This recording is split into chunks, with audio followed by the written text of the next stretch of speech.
Aristotle, the Flaw of Teleology.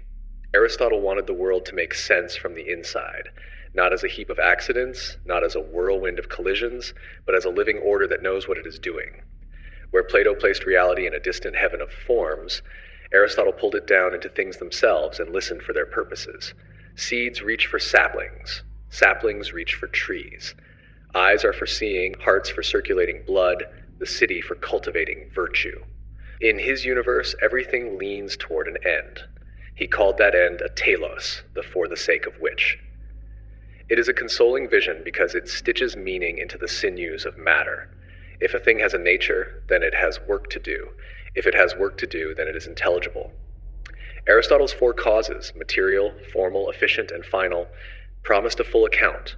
What something is made of, the pattern it follows, the source that sets it in motion, and the goal that draws it on.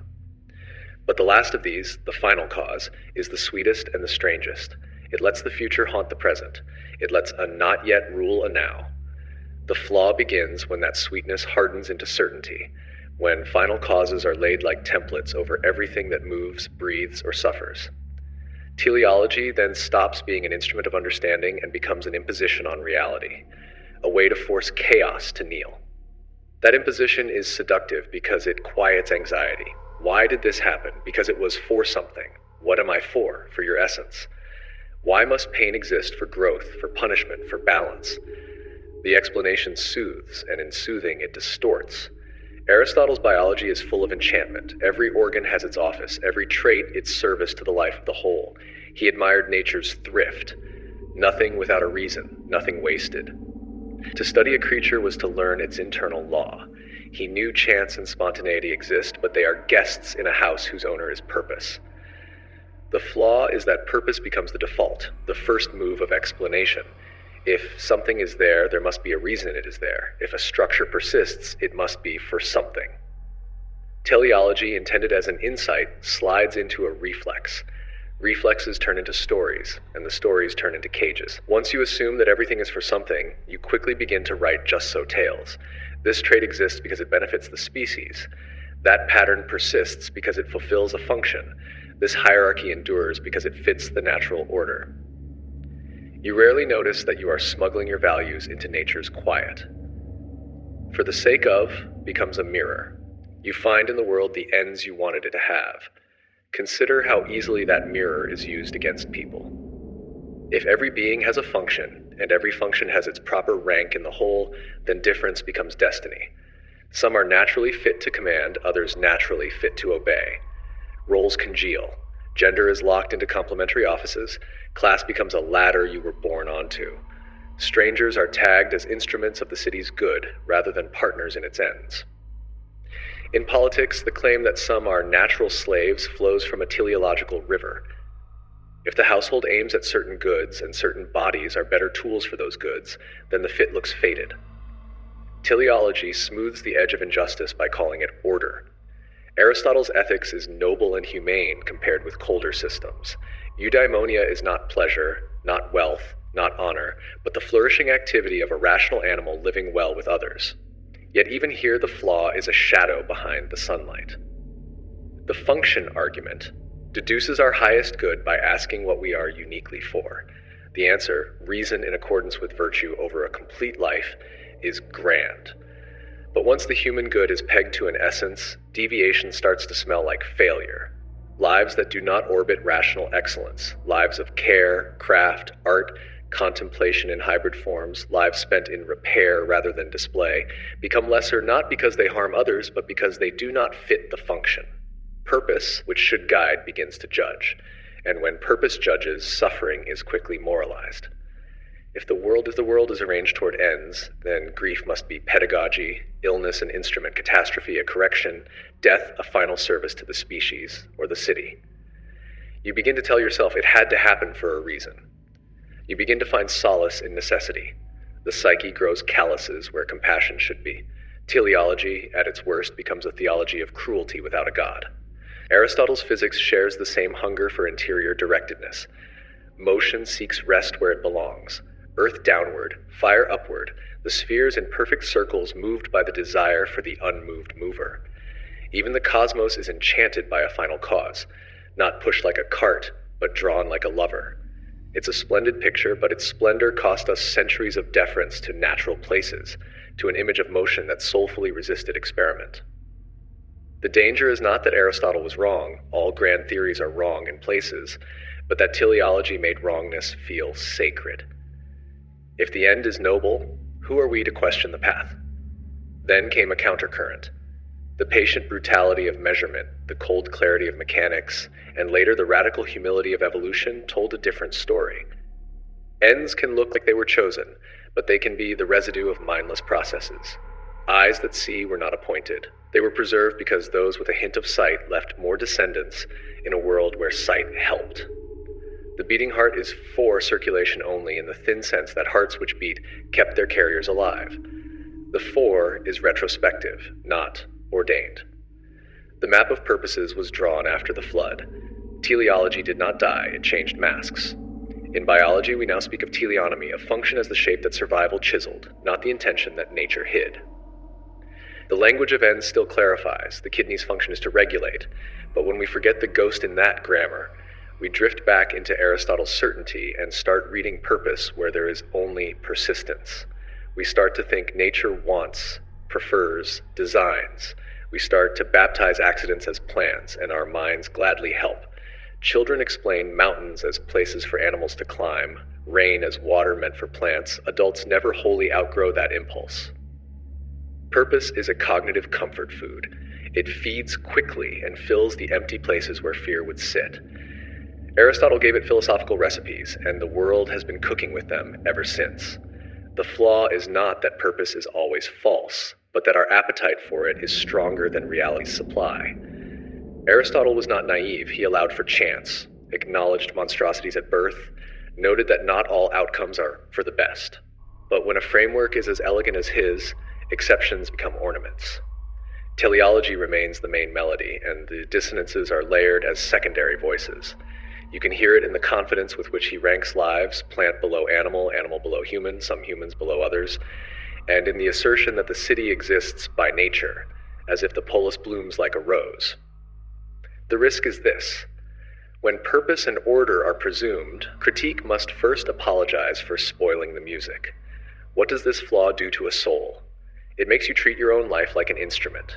You begin to divide your days into means and ends until nothing is allowed to be an end in itself, except the fixed image of flourishing you keep polishing. You schedule friendships as resources for virtue. You practice courage, because courage belongs to a well-functioning human. Everything becomes audition, and when grief or failure arrives, you massage them into lessons. Teleology colonizes even your sorrow. What does it do to a culture? It normalizes hierarchy by calling it natural. It baptizes the city's needs as your telos.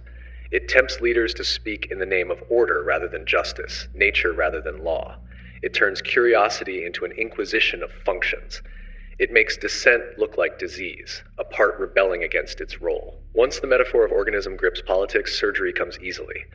And yet, to be fair to the old master, teleology also guarded goods we are starving for: coherence in an age of fragments, direction in a life of options, a sense that practices aim at excellences instead of drifting in spectacle.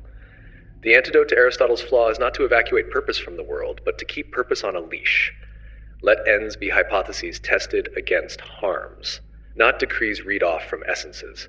Let, for the sake of, remain a question, not a verdict.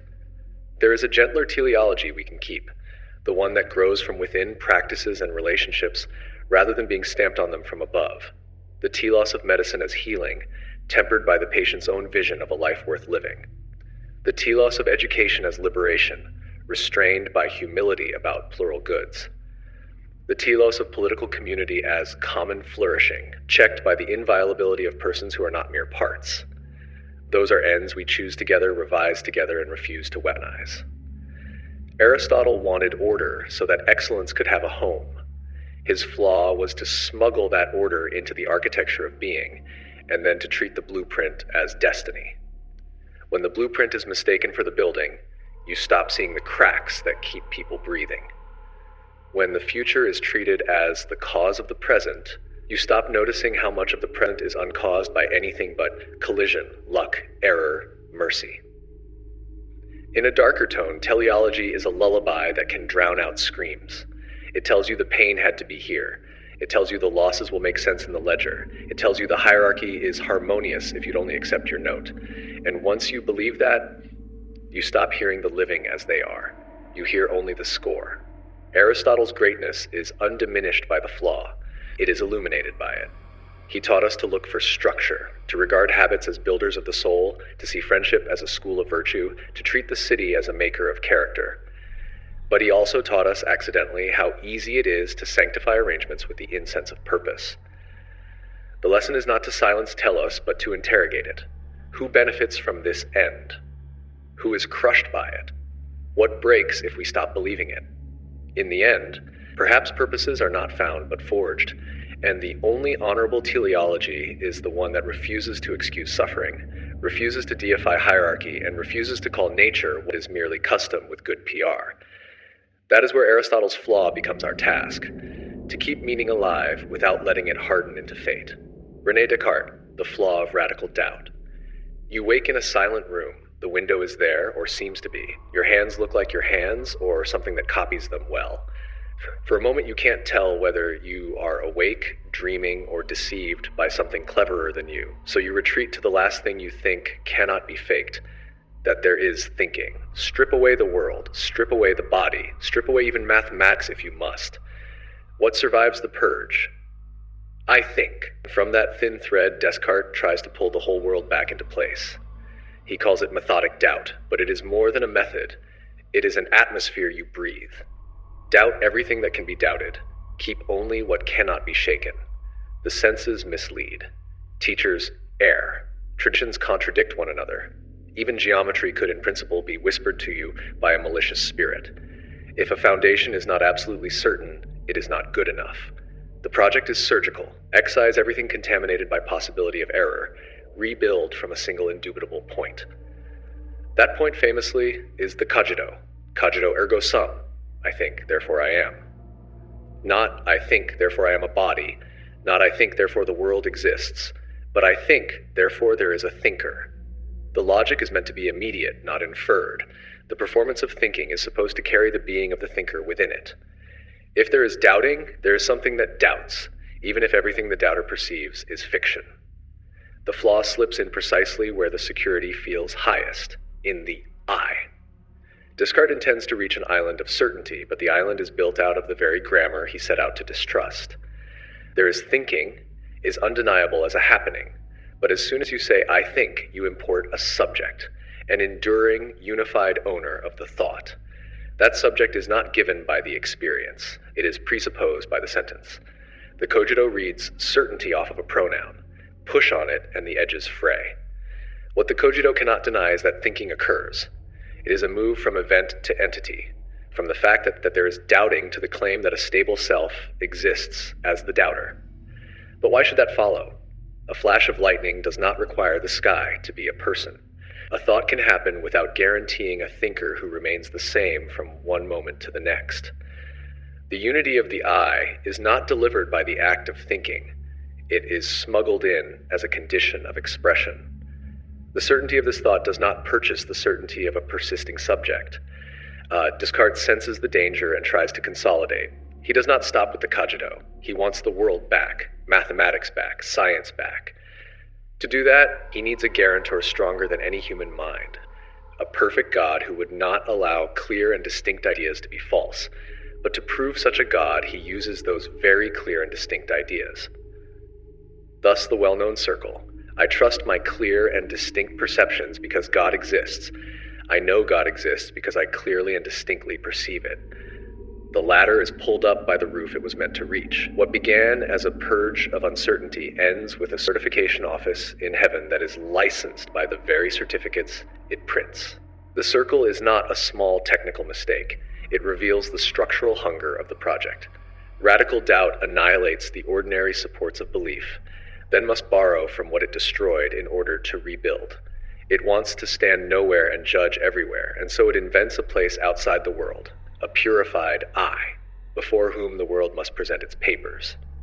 If the papers are suspect, then another authority must stamp them. Certainty is purchased on credit and paid for with the same bill. Even if you grant the God stamp, another fracture here, dualism.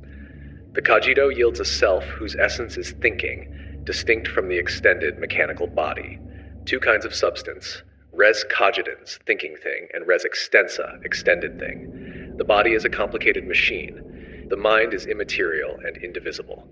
How do they meet? Where do they touch? Descartes points vaguely to the pineal gland as if naming a place is solving a problem. But the deeper problem is not anatomical. It is existential. By sundering mind from body, he fractures the creature who lives. You now inhabit a split-level home. Upstairs, a private theater of consciousness. Downstairs, a robot made of flesh. Emotions become suspicious because they drag the mind into the body's turbulence. Perception becomes suspect because it routes truth through organs that can lie. Other people become hypotheses because all you directly possess is your own inner show. The very success of radical doubt produces a loneliness that no argument can repair. You can never be as sure of a friend as you are of your own awareness.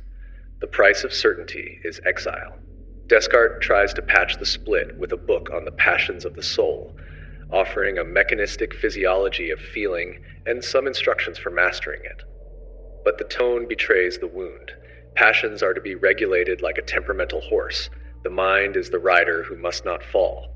The body becomes an instrument to be tuned, a vessel to be piloted, a thing that constantly threatens to contaminate clear thought with murky appetite.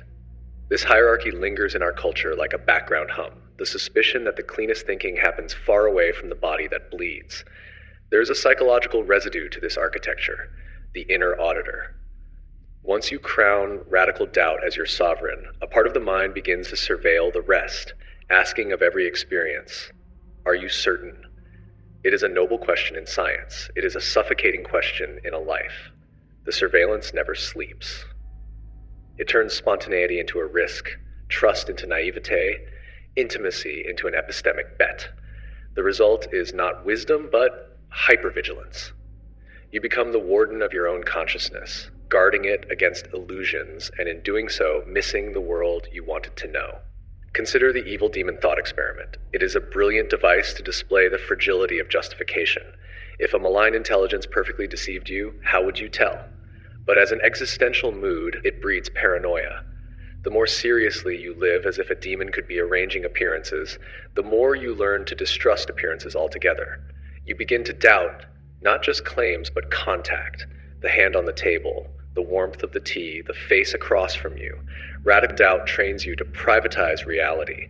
Even when the demon is dismissed, the training remains. There is also a quiet violence in the subject-object split the cogito inaugurates. The world becomes an it before a solitary I. Nature is extended stuff to be measured, modeled, controlled. Other beings are objects before they are neighbors. The gaze that stabilizes the self destabilizes everything else, turning all of it into materials for certainty. This gaze was historically fruitful. It helped mint modern science, but it carries a metaphysical arrogance. Everything yields to method. What does not yield is not real enough yet. Return to the flaw, the unwarranted I. The cogito does not discover a stable, transparent self. It performs one. The performance is grammatical, I think, not ontological. If you write the sentence in the passive, there is thinking now, the necessity remains without the presumption. But Descartes does not want necessity alone. He wants an anchor, and anchors require objects. So the I is nailed down, and from that nail an entire edifice is suspended. What if the self is not a nail? What if it is a pattern woven from memory, habit, embodiment, and relation, robust at human timescales but not indubitable in the way Descartes needs? Then the cogito is still interesting as a report. Thinking is happening, but it does not crown a monarch. It does not conjure an imperishable owner. It does not win the right to rule the world from a chair. Descartes' wager is that certainty is worth any cost. The cost turns out to be hidden assumptions and practical amputation. He smuggles in continuity of self under cover of a present act of thought. He borrows divine honesty to certify his methods. He splits the human into ghost and machine, and then pretends their handshake is simple. The result is a clean floor on which no one can live. You can demonstrate on it, publish on it, lecture on it, but in the evening you will go home to a body, to moods that think before thinking, to tacit trusts that cannot be derived but must be given. None of this is to deny Descartes' greatness. His refusal to accept inherited certainty cleared dead wood from the forest. His suspicion of authority humbled dogma. His analytic geometry changed the way we draw space. But his radical doubt as a total stance toward reality poisons the well it means to purify.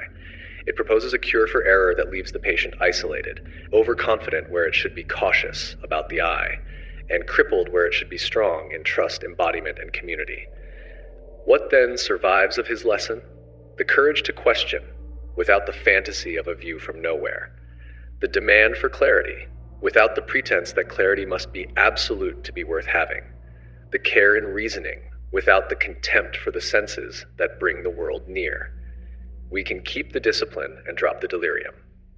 We can learn to say, some things are certain enough to live by, some things are revisable, some things are bedrock only because they are the hinges on which our practices turn.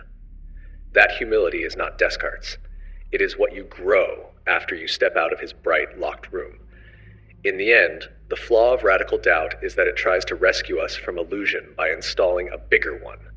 The fantasy of a solitary, self-grounding I standing above the flood, authorizing reality. But the I is already a raft built from the river. The mind is not a king before a map. It is a traveler who knows by moving. Knowledge is born of conversation, experiment, trust, error, repair. You cannot get a world back by cutting every tie to it. You cannot prove a friend into existence from a chair, and you cannot, by grammar alone, conjure a self that deserves to be the measure of all that is. Immanuel Kant, The Flaw of Moral Absolutes. Imagine conscience as a cold star, distant, brilliant, unswerving. Kant asks you to steer by that star, not by appetite, not by custom, not by happiness, not by the tremors of the heart. Steer by a law you would legislate for all rational beings, a law that binds precisely because it is indifferent to your particular hungers. He wanted morality carved from granite, immune to fashion and fear. He wanted a rule that would not tremble even when the world did.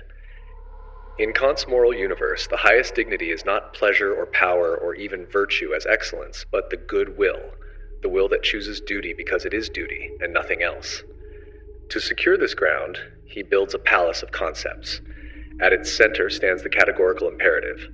Act only on that maxim you can will to be a universal law. Treat humanity in yourself and others always as an end and never merely as a means. Legislate as if you were a member of a kingdom of ends. Three faces of one command. It is categorical because it does not trade or bargain. It does not wait to see whether compliance will make anyone happy. It is an imperative because it commands. Morality for Kant is the religion of freedom without God. A worship of law we write for ourselves where obedience is autonomy and dignity is the halo of rational agency. The atmosphere is austere, almost eerie. Here, moral worth is not measured by how warm your heart feels, but by whether your will kneels to the law you know from within. A compassionate act done because you enjoy compassion has no moral worth. The same act done against the current of inclination shines. This reverses the usual sentimental picture. It even affronts it. Feeling is not the enemy per se, but it is unreliable, partial, corruptible. Only a law abstracted from feeling can resist the storm of private advantage. Kant turns morality into a tribunal and installs reason as judge. The flaw emerges when the judge refuses to leave the bench, when the tribunal mistakes its formality for the whole of justice.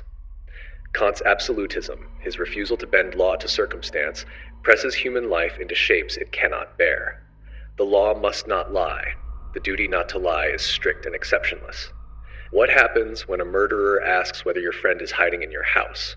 Kant says you must not lie even then, not because he dislikes your friend, but because the permission to lie for a good cause cannot be universalized without dissolving the very trust that makes speech possible. A single exception is a crack in the dam. Water will find it, law will drown. This is the geometry of his ethics. Clean lines, no curves. But life is ragged. It presents collisions of duty, emergencies that will not wait for arguments, goods that are not commensurable, harms that are not symmetrical. Kant knows about imperfect duties to help to cultivate talents, and perfect duties not to lie, not to murder. He knows about latitude and how we fulfill the former.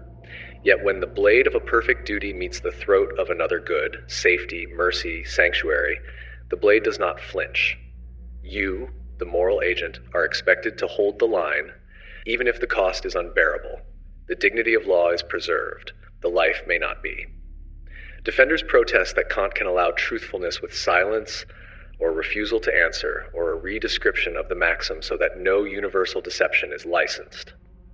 But notice the contortions. Human beings are made to bend around a rule designed not to bend around them. The rule keeps its purity by asking the living to absorb the impurity. It is a peculiar piety, the worship of consistency at the expense of compassion. In its darkest register, Kant's ethics risks becoming a sacrament of clean hands. I did not lie. What followed was not mine to prevent, even when prevention was within reach. Another fracture runs through the universalization test itself. A maxim is a principle of action you can state, but how you state it matters. I will lie to save an innocent life might universalize badly. I will protect the vulnerable from unjust aggression, including by misleading the aggressor, might universalize well. The test, which promises neutrality, is sensitive to wording, to how narrowly or broadly you describe your intention. Gently adjust the frame, and the verdict changes. Far from sealing morality against rhetoric, the form of the maxim is vulnerable to it. The highest court can be gamed by a clever clerk. Kant attempts to patch this with the second formulation: treat humanity, whether in your own person or that of another, always as an end in itself. Here the music swells. To say a person is an end is to refuse to price them, to resist sacrificing them for arithmetic gains.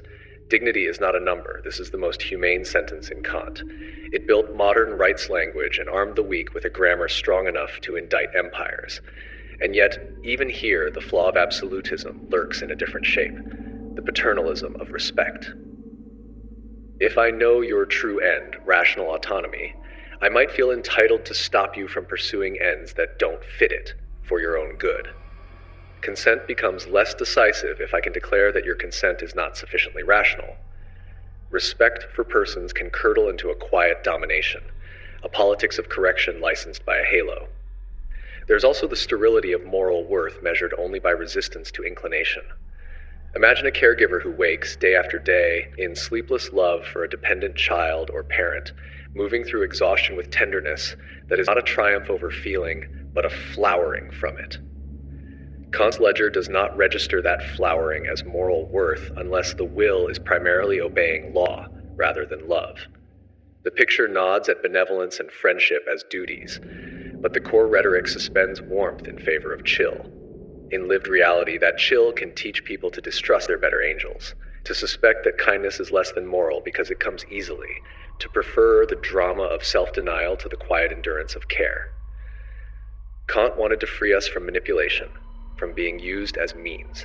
He built safeguards that refuse to trade a few lives for many, that balk at uncompensated harm, that alert us when expediency is trying to dress up as ethics. But when consequences cannot be considered in figuring out what's right, not merely downplayed, but ruled out as grounds, moral blindness follows. Picture two choices. In one, you tell a lie to prevent an atrocity. In the other, you tell the truth and the atrocity proceeds. In a strict Kantian frame, your moral record can be spotless in the second scenario and stained in the first. That verdict feels like a nightmare of purity, the righteousness of a judge who sleeps while the city burns because it would be improper to run. Kant's insistence that morality must apply to all rational beings produces another eerie effect: abstraction that floats above social injuries.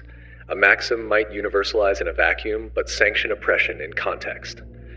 I will keep contracts I sign universalizes, but contracts born of desperation or unequal power may chain the poor to predatory terms. I will repay debts universalizes, but debts can be engineered to be unpayable. Kant's formalism does not always equip you to see how law and custom carve ruts that free agents then walk as if the road were their choice. The structure is clean, the street is dirty. To his credit, Kant answers, then fix the street, build institutions that embody respect, make the kingdom of ends less imaginary. But the kingdom of ends is a thin utopia, a city of legislators whose laws require no compromise because every will is perfectly rational. In our cities, reasons collide, goods conflict, values pluralize. Absolutes crack under pluralism. When they crack, the shards are sharp. There is a psychological cost too. Live long under the stern gaze of the categorical imperative, and you may learn to mistrust joy. You begin to pick fights with your own motives. Do I help because it feels good or because it is right? If it feels good, you worry the act is tainted. The habit of self-suspicion becomes a ritual, and rituals harden. Scrupulosity masquerades as seriousness. People for whom morality is already a field of anxiety are handed a tool that tightens the screws. Kant asks us to be our own sovereign. Many learn instead to be their own jailer. And yet, to dismiss him would be a mistake. The dignity he articulates is a lifeline. The boundary he draws around the person is a shield that many have carried into courtrooms and streets. His refusal to let good results justify wicked means has restrained tyrannies and exposed rationalizations. The flaw is not the existence of moral constraints, but their absolutization. The refusal to admit thresholds, emergencies, tragic choices where the least wrong is all that can be had. There are points at which lying is not a vice but a vow, at which breaking a promise is not infidelity but fidelity to a deeper promise, at which treating a person as an end requires resisting the clean rule that would treat them as a prop for your own innocence. What to keep then? Keep the reverence for persons, but let persons be embodied, situated, entangled, not mannequins of pure reason. Keep the discipline of maxims, but test them against realities that bleed. Keep the allergy to using people, but learn the grammar of care, where mutual using, in love, your needs meeting mine, is not exploitation, but reciprocity. Keep the idea that autonomy is sacred, and ask which conditions of life actually feed autonomy: education, health, time, shelter, community. The kingdom of ends is not a thought experiment, it is a budget and a neighborhood. Kant's star is worth steering by, but not worshipping. If you make it your only light, you will walk past faces in the dark to keep your shadow pure. The law within is real. It deserves your ear. But there is also a cry within, and a hand you can hold, and a door you can lock to keep a killer out. Morality that cannot stomach these is not morality for human beings. It is a code for angels who do not bleed. Georg Hegel, the flaw of absolute spirit history, for Hegel, is not a pile of events. It is a mind at work. Consciousness moving through time, learning to recognize itself, shedding illusions, reconciling splits, growing into freedom. The dust of revolutions and the ink of books, the rise and fall of empires, the private tremors of love and labor and law, all of it, he says, is one drama. Spirit, Geist, coming to know itself as the substance and subject of reality. This is a staggering claim. The world is intelligible because it is thought unfolding. The real is rational not because it obeys our preferences, but because at the deepest level, it is reason becoming explicit. The architecture is hypnotic. In the phenomenology of spirit, consciousness passes through stations: sense certainty, perception, understanding, the anxious theater of self-consciousness, the struggle for recognition, the stoic retreat of freedom within, the unhappy consciousness divided against itself, reason's return to the social world, and, eventually, ethical life, art, religion, philosophy. Each stage negates and preserves the last. What was partial is overcome without being erased, sublated into a richer whole. This is the dialectic. Contradiction not as failure, but as the engine of growth. Wounds become passages, ruptures become rungs on a ladder. Even tragedy has a function in the metabolism of the absolute. The flaw breathed in the confidence of this picture, its presumption that the script is written, that contradiction always tends toward reconciliation, that spirit cannot finally lose. Suffering becomes intelligible because it is useful. Defeat becomes meaning because it is material for victory. The present is always already on its way to being justified by the future. Hegel's genius is to read meaning into motion. His danger is to read forgiveness into power. Begin with his most seductive aphorism: what is rational is actual, and what is actual is rational. Defenders rush to nuance. Actual means fully realized, not merely existent. Irrational things occur, but do not achieve actuality. Yet in political weather, this sentence tilts toward deference. If reality has inner reason, then resistance must argue that this particular order is not truly actual, or that its rationale is lower than a higher one on the way. Meanwhile, the present regime wears a metaphysical glow. The real risks becoming a moving target that always turns out to have been right, later. Hegel's cunning of reason deepens the unease. Reason uses individuals as instruments of its larger project. World historical figures, an Alexander, a Caesar, a Napoleon, are agents of a necessity that transcends them. Their desires are harnessed to goals they do not intend. The phrase is meant to humble great men. The universal rides them and discards them. But it also humbles the rest of us into scenery. If your grief, your city, your dead become moments in the march of spirit, your protest is already accounted for. You can oppose the current, but your opposition has a function too. Even your no is conscripted into a larger yes. Hegel faces the terror of history without blinking. He calls it the slaughter bench. And then he says, freedom grows there. This is the eerie heart of the flaw. To see necessity and catastrophe is consoling, but it flirts with complicity.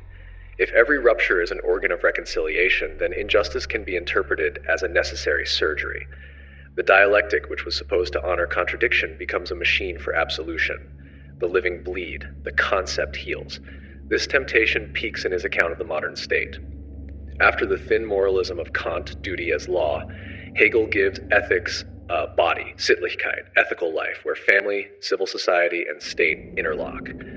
The family is love's partiality, civil society is the market's storm of needs, the state is their reconciliation in rational law. Freedom is not naked choice, but participation in institutions that embody the universal. It's a beautiful correction to atomistic morality. It's also a soft hymn to obedience. If the state is the actuality of ethical life, then disobedience risks looking like immaturity. The Prussian state of Hegel's day often appears in his pages as reason wearing a uniform. But the flaw is not an endorsement of a kingdom. It is the logic that licenses endorsements. The truth is the whole, Hegel repeats. Then whatever is not yet integrated into the whole is false in part. Partial truths must be aufgehoben, negated, preserved, raised, in a system that alone knows their meaning. Totality becomes the only court of appeal. This breeds a habit of reading the present as a chapter whose moral will be revealed later, a moral that conveniently vindicates the book. To the wounded, this sounds like metaphysical gaslighting. Your pain will be understood when we see how it served freedom. Hegel's account of recognition, Anerkennung, is genuinely radical. The self becomes itself by being recognized, by having its freedom reflected back by another free being. The famous master-slave dialectic exposes domination as a failure. The master cannot receive recognition from a subordinate who must deny his own freedom to serve. Only reciprocal recognition, institutionalized in right and ethical life, can heal the split. This anticipates struggles for rights and equality 2 centuries later. And yet even here, the flaw shadows the insight. If recognition is a station on Spirit's road, then recognition movements can be read as history doing its work, whether or not the subjects involve consent to the pace or cost. The drama is validated even if the actors are annulled. Consider art and religion in his system. For Hegel, they are ways spirit intuits and pictures its truth before philosophy thinks it explicitly.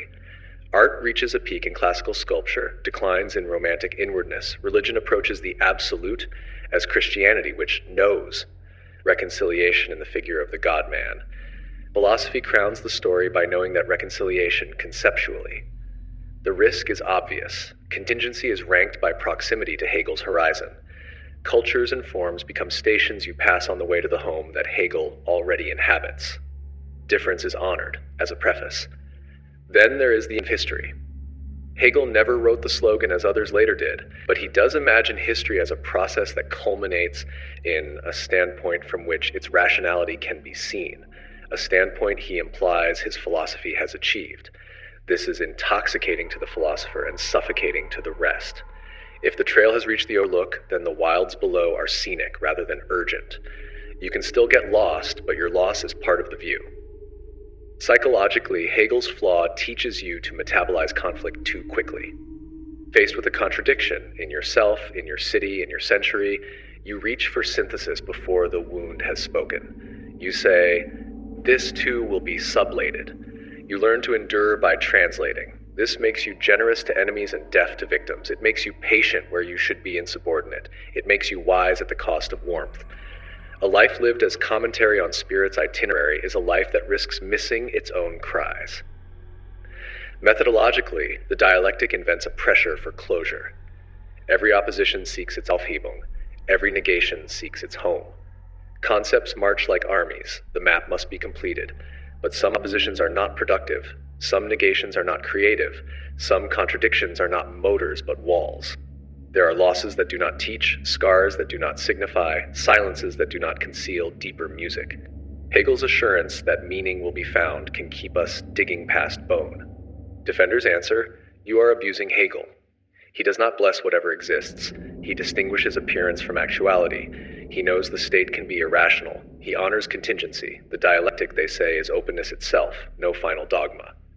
Fair. Hegel is far subtler than his caricatures. Yet the subtlety does not dissolve the aura. The system wants closure even when its author warns against it. The method invites us to read necessity into the joints of the world, even when the world has been broken by hands that should not have held power. The tone leaves too little room for accident, for evil that is not ingredient but intrusion. And look at his children. Marx inherits the dialectic and welds it to material production. History not as spirit, but as class struggle. Contradictions not as concepts, but as labor's exploitation. He keeps the inevitability. The revolution is coming because it must. And the absolution, the pain, is prelude. Others will baptize nations, races, civilizations as the bearers of destiny. Hegel is not the author of their sins, but his grammar of necessity provided their slogans with a metaphysical echo. When a worldview can explain anything as a moment of its own unfolding, it can recognize too little as intolerable. What to salvage? Recognition as the core of freedom. We become ourselves in relations that see us. Ethical life as thicker than moral rules. Institutions matter. Families, markets, states carve the corridors of agency. Contradiction as a sign of life rather than the end of thought. Keep these. But subtract the inevitability. Refuse the slide from has a logic to is justified, from can be understood to must be accepted, from may be reconciled to already is. Let history be open enough to be judged. Practically, the antidote is modesty. Treat synthesis as labor, not fate, as a political project, not a metaphysical law. Listen for contradictions that should not be healed yet because the pressure they exert is protection for the weak. Allow unreconciled spaces where dissent can breathe without being folded into a narrative of future harmony. Learn to say some negations are refusals, not rungs. In a darker register, Hegel's flaw is the theology of progress without a God. It promises that meaning will arrive to collect all debts. Meanwhile, collectors roam the streets in uniforms of reason. The system teaches you to forgive the present in advance because the future will explain it. But explanation is not absolution. The absolute does not get to keep your dead. Hegel dreamt of a philosophy that would reconcile us to modern life by revealing its rational structure. The dream is noble, the risk is narcotic. Reconciliation that arrives too soon is surrender. We need meaning that does not mouth a blessing over every order, and patience that does not train us to sleep through alarms. Let the dialectic remain a tool and lose its throne. Let spirit keep its poetry and surrender its passport. Let history be judged not only by what it becomes, but by whom it leaves behind. Friedrich Nietzsche, The Flaw of the Ubermensch. Nietzsche writes like a storm front rolling over a landscape of tired certainties. God is dead, he declares, not as celebration, but as diagnosis. The old sky has cracked. The lights that told us who we were have gone cold. In the sudden dark, he gropes for a new fire, life affirmation without transcendence, strength without consolation, an ethic not of obedience, but of creation. Out of this hunt comes the figure that haunts his pages like a silhouette at the edge of lightning. The Ubermensch, a human who overcomes the human, who does not inherit values but forges them, who dances above resentment, who says yes to existence without anesthetic. It is one of philosophy's most seductive images and one of its most dangerous. For folded into its power is the seed of a flaw, a vision that can curdle into worship of rank and cruelty, that can collapse into a private nihilism, that can mistake poetic provocation for a political license. What begins as a cure for decadence can become a new sickness. Nietzsche was not offering a manual. He was writing on the edge of fever, thinking with a hammer, speaking through masks. Zarathustra, the prophet of Thus Spoke Zarathustra, is not a lawgiver, he is a tempter. He speaks in riddles and parables because the truth he wants cannot be legislated. He wants a type of human who can bear the truth that there is no ready-made meaning, that values are not found but created, not given but willed, and yet who refuses the easy drift into despair. Become who you are, he whispers, as if identity were a task rather than a possession. The Übermensch is that task in its clearest outline, a self who masters the chaos of its drives into a style, who says to fate, "Thus I willed it," and means it. The flaw begins as soon as you ask, who gets to do this? Nietzsche's answer is chilly. Not many. He writes for the higher spirits, the rare, the strong, the healthy, the ones whose instincts are aristocratic. He distrusts pity. He calls compassion a narcotic that multiplies weakness. He names democracy the triumph of herd values. He fears that universal equality, moral, political, spiritual, will flatten the heights from which new values might be minted. In this atmosphere, the Übermensch is a peak reserved for mountaineers. The rest are the valley floor. Useful, sometimes lovable, often resentful, always secondary. A philosophy crafted to explode idols leaves standing the most stubborn idol of all, rank. To be fair, Nietzsche is not merely sneering. His critique of slave morality exposes something true and ugly. The way resentment can turn impotence into virtue, can call the wolf evil because the sheep are many, can moralize fear as goodness. He catches the stink of sanctimony in piety, the way the weak can poison the strong with guilt and call it love. He sees how the cry for justice can conceal the will to punish, how the altar can hide a courtroom. He uncovers the psychology of revenge under the robes of righteousness. This is brilliant and necessary. But the remedy he prescribes, a return to noble valuation, the rearmament of the will to power, always teeters on the edge of contempt. The yes to life risks sounding like a no to the weak. Nietzsche believes all life is will to power, not power as domination only, but as expansion, intensity, form-giving force. Even the scientist, even the lover, even the artist sublimate aggression into creation. Where this is lucid, it is liberating. It reveals how our gentlest pursuits are not escapes from strength, but expressions of it. It replaces the sickly suspicion of vitality with gratitude. Where it hardens, it justifies trampling. If everything is will to power, then resistance to my will can be read as an inferior will. And if value creation is ranked by strength, then sympathy looks like sabotage. The Übermensch can become a mask for appetite. Nietzsche tries to inoculate against that collapse with the doctrine of eternal recurrence. Live as if you would will this moment, every pain, every joy, every gesture, to return again and again, eternally. The thought experiment is a furnace. Throw your life into it and see whether it burns away excuses. Can you affirm your whole? Can you stamp your will upon necessity so thoroughly that fate becomes your signature? This is one of the most powerful ethical devices ever written. It makes yes and no visceral. It shames half-living. It forbids the easy compromise, but it can also break the back. For most, the prospect of reliving every cruelty and failure is not a test of affirmation. It is a sentence. The souls he wants to steal, he may instead shatter. There is a deeper ambiguity. Nietzsche knows values are made, not discovered. He calls his project a revaluation of all values. But who authorizes the revaluation? If there is no measure beyond creation, then what checks the creator? He sometimes answers, health, overflowing, exuberant life. But health is a metaphor that easily becomes a politics. The healthy culture purges the sick. The healthy instinct silences the decadent.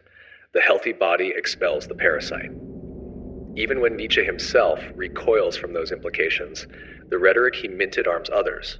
He did not write for tyrants. Tyrants read him anyway. We know the most infamous misreading, the 20th century theft of Nietzsche by fascism, the mutation of his critique of herd morality into myths of racial superiority, the forging of his bronze sentences into weapons. Nietzsche loathed anti-Semitism. He mocked nationalism. He despised the state as a cold monster. And yet the atmosphere of rank and hardness he cultivated turned out to be breathable in dark rooms. This does not convict the man. It condemns the hazard of his masks. A philosophy that boasts of its cruelty toward the sick and the weak, even when meant spiritually, will be overheard by those eager to make it flesh. Another fissure opens inside the soul he wants to redeem. Self-overcoming for Nietzsche is not a weekend project. It is the core of life. The self is a battlefield of drives. The noblest self is a commander who composes those drives into a new law. But the battle does not end. The demand to overcome the self becomes a treadmill that cannot stop without betraying itself. There is no Sabbath in Nietzsche, the festival of becoming shadows into exhaustion. What he celebrates as the dance of creation can whirl into mania, or sink into self-contempt when the music fails. Without mercy, perfectionism is a whip. Nietzsche's style, aphoristic, oracular, lacerating, is part of the problem and part of the brilliance. He writes in such a way that the reader must complete the thought with their own blood. He refuses systems because systems are cages. He refuses proofs because proofs are the last refuge of the timid.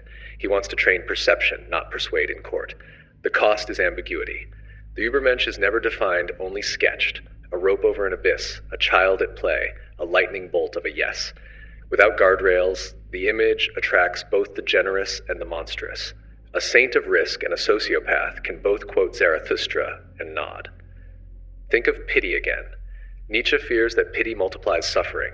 He wants instead a generosity without condescension, a love that celebrates strength. There is wisdom here. Pity can humiliate. Compassion can be a theater where the giver performs goodness and the receiver becomes a prop. But the alternative cannot be indifference. If the Übermensch is too proud to kneel in a sick room, he is not beyond good and evil. He is beneath decency. Nietzsche sometimes knows this. He praises friendship as a kind of loving rivalry, a mutual arming for ascent. He writes with aching gratitude about the few who can be near a great soul without trying to clip its wings. Still, the music keeps returning to hardness. Many readers never reach the softer themes. Consider also the aestheticization of life. Nietzsche urges us to treat existence as artwork, to transfigure necessity into style, to make of the self a sculpture. It is an intoxicating invitation. It rescues us from drab moralism and gives ethics the bite and color of craft. But artists are allowed to hurt their materials. If other people become part of your canvas, if their needs, weaknesses, and banalities are pigments, then style can excuse cruelty. The Übermensch as artist of existence can become the narcissist with better prose. And yet, what would we be without Nietzsche? He broke the spell of second-hand virtue. He taught us to hear the tremor of resentment beneath applause, to smell the incense burned to hide decay, to suspect the comforts that make us smaller. He gave courage to those who would leave a morality that kept them obedient and call their leaving growth. He defended laughter against the moralists who feared joy. He returned thought to the body, to appetite, to the weather of mood, to the great heat that makes ideas live. He did not give us a cage, he broke one. So, how do we keep the gift and refuse the flaw?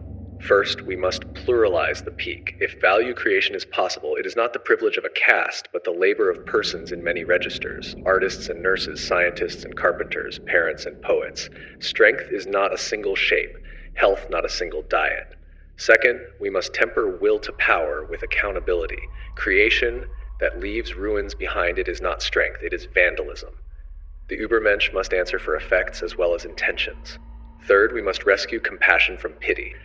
Not condescension, not sentimental anesthesia, but a disciplined attention to suffering that does not make weakness a virtue, yet refuses to make it garbage. Finally, we must restore rest to becoming, a vow to stop the treadmill, to let gratitude be an end, to allow the festival of life a quiet morning after. Nietzsche's flaw is not that he wanted too much from humanity. It is that he entrusted that wanting to an image that invites contempt. He wanted us to be brave, but he glamorized hardness. He wanted us to be generous, but he armed pride. He wanted us to be creators, but he made creation lonely. The Übermensch, as ideal, need not die, but he must learn to kneel, to listen, to share the mountain, to cherish not only the heights, but the valley that feeds them. Otherwise, the yes to life becomes a no to most lives, and the hammer that breaks idols will, in the end, break us. Karl Marx, The Flaw of Historical Determinism. Marx writes as if he has caught history by the throat and forced it to speak. In the soot of the factory, in the ledgers of merchants, in the tremor of strikes, in the metal scream of machines, he hears a single relentless rhythm. Class against class, necessity against illusion, production against possession. Philosophy, for him, must come down from the clouds and enter the workshop. Ideas are not independent lamps. They are shadows thrown by the furnace of material life. Strip away sermons and slogans, he says, and you will find the same engine. Human beings compelled to work on nature with tools, locked into relations that organize that work, and then dreaming in the shapes those relations allow. It is an enormous volte-face, not consciousness determining life, but life determining consciousness. He names the layers. At the bottom, the forces of production, tools, techniques, skills, resources. Around them, relations of production, property, wages, contracts, the division of labor. Above them, the superstructure, law, religion, art, philosophy, the state, morals.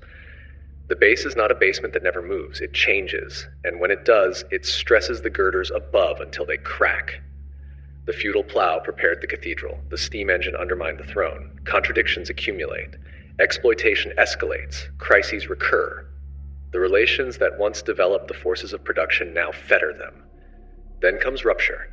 The bourgeois epoch, which dissolved feudal bonds in acid and called it freedom, will be dissolved in its turn. The proletariat, born within capital as a commodity among commodities, will rise, abolish private ownership of the means of production, destroy class rule, and create a form of life in which human beings no longer sell hours of their lives to survive. It is a vision with the cold majesty of a glacier. You can feel it moving, slow, crushing, inevitable. And there in that word, inevitable, the flaw begins to pulse. Marx the diagnostician becomes Marx the prophet. The analysis of capital's mechanics, surplus value siphoned by ownership of means, wage labor made free by dispossession, commodities masking the social relations that birthed them, is razor sharp. But the leap from structural insight to historical inevitability is a step off a cliff in fog. Historical determinism is not an incidental mood in Marx, it is the skeleton of his confidence. The history of all hitherto existing society is the history of class struggles. Not often, not frequently, but always, and always driven toward an end, a classless society in which the state withers away, labor becomes life's self-expression, and distribution follows human need rather than market hunger. The route may circle through intermediary stages, the tempos may differ, but the destination is secured by the logic of development itself. The proletariat is not just a group with interests, it is history's subject, the universal class, whose victory frees everyone. What happens to human beings when history is scripted? First, agency shrinks into a function. Motives, morals, and mistakes are downgraded to epiphenomena. Individuals become bearers of relations, characters who perform parts written by the mode of production. This can clarify hidden compulsions, but it can also erase responsibility. If greed is bourgeois, loyalty feudal, piety priestly, dissent petit bourgeois, then persons are moved by their place like pieces by squares. Under determinism, choice recedes. Under politics, punishment remains. The combination is lethal. Second, the moral imagination hardens. If the end is guaranteed, if the collapse of capital and the triumph of the proletariat are inscribed in the machinery, then the present is judged not by its harms, but by its proximity to the promised future. Means become moments of a necessity that outvotes scruples. You can do almost anything to what is merely passing away. The rhetoric of scientific inevitability is a solvent poured onto the ethics of today. History becomes a courtroom where victims are asked to wait for their posthumous vindication, but the dead do not read. Third, disagreement becomes pathology. If your theory is not merely a proposal but a reading of necessity, then critics are not just wrong, they are expressing an interest position or an infection. Ideology names that infection, the false consciousness that arises when your class interest must be masked in order to persist. Marx's critique of ideology is one of his greatest gifts. It exposes how universal values can be rented by power, but when pressed by determinism, ideology can become a dismissal stamp. Opponents are diagnosed instead of answered. If the proletarian standpoint is truth, then to oppose it is to oppose truth as history. Pressure for plural reasoning shrivels. Irony turns to orthodoxy with remarkable speed. Fourth, politics is transformed into a priesthood. If the working class carries universal emancipation, but actually existing workers are divided, exhausted, and often attached to the very relations that exploit them, then a vanguard must interpret the truth of the class to the class and enforce it. The party becomes the point where history is supposed to become conscious of itself. Here, determinism births guardianship, and guardianship births domination. The logic is not alien to Marx. It inhabits the interstices of his hope. The revolution, once personed by all, risks becoming an instrument held by a few who claim to hear history better than others. The leap from is to must be becomes a ladder climbed by those with the loudest certainty. You can see why the temptation is strong. Capitalism does generate recurrent crises.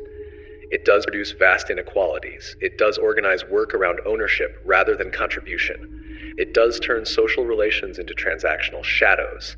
It does colonize the imagination with price. Marx is a seismograph of these tremors. But the earthquakes did not behave according to schedule. The revolution did not ignite where industrialization was most advanced. It lit in countries with thin or broken bourgeoisies, where the state could be seized, but the social base was fragile. Advanced capitalism did not simply collapse. It morphed, conceded, bribed, regulated, outsourced, digitized, and embedded itself in desires. Middle classes swelled, unions bargained, welfare states grew, then neoliberal waves receded and returned. The narrative with a single subject and a single end met a sea of contingencies, cultures, nationalisms, racisms, religions, genders, fractures and loyalties not reducible to class. Marx can account for some of this. Superstructures exert feedback. The state is not mere puppet. Culture is a production of its own. He is not crude. Yet the gravitational pull of the inevitability story keeps tugging explanations into teleology. When history keeps refusing to close, determinism changes costumes. Perhaps we are still in the prehistory of humanity. Perhaps the contradictions are maturing. Perhaps consciousness lags. Each, perhaps, postpones the court date at which necessity must finally appear. There is a second seam in the flaw, reduction. To reduce moral life to class position is to miss the thick weave of human motive. Honor, shame, faith, jealousy, love, fear, story, these do not dissolve in the acid of material interest. They attach to interests, twist them, sometimes override them, sometimes weaponize them. A miner may strike against a wage cut in the morning and march against immigrants in the evening. A proprietor may donate to the poor from superstition or pride. A priest may baptize wage theft because he fears communism more than cruelty. When reduction rules, such knotted cases are misread.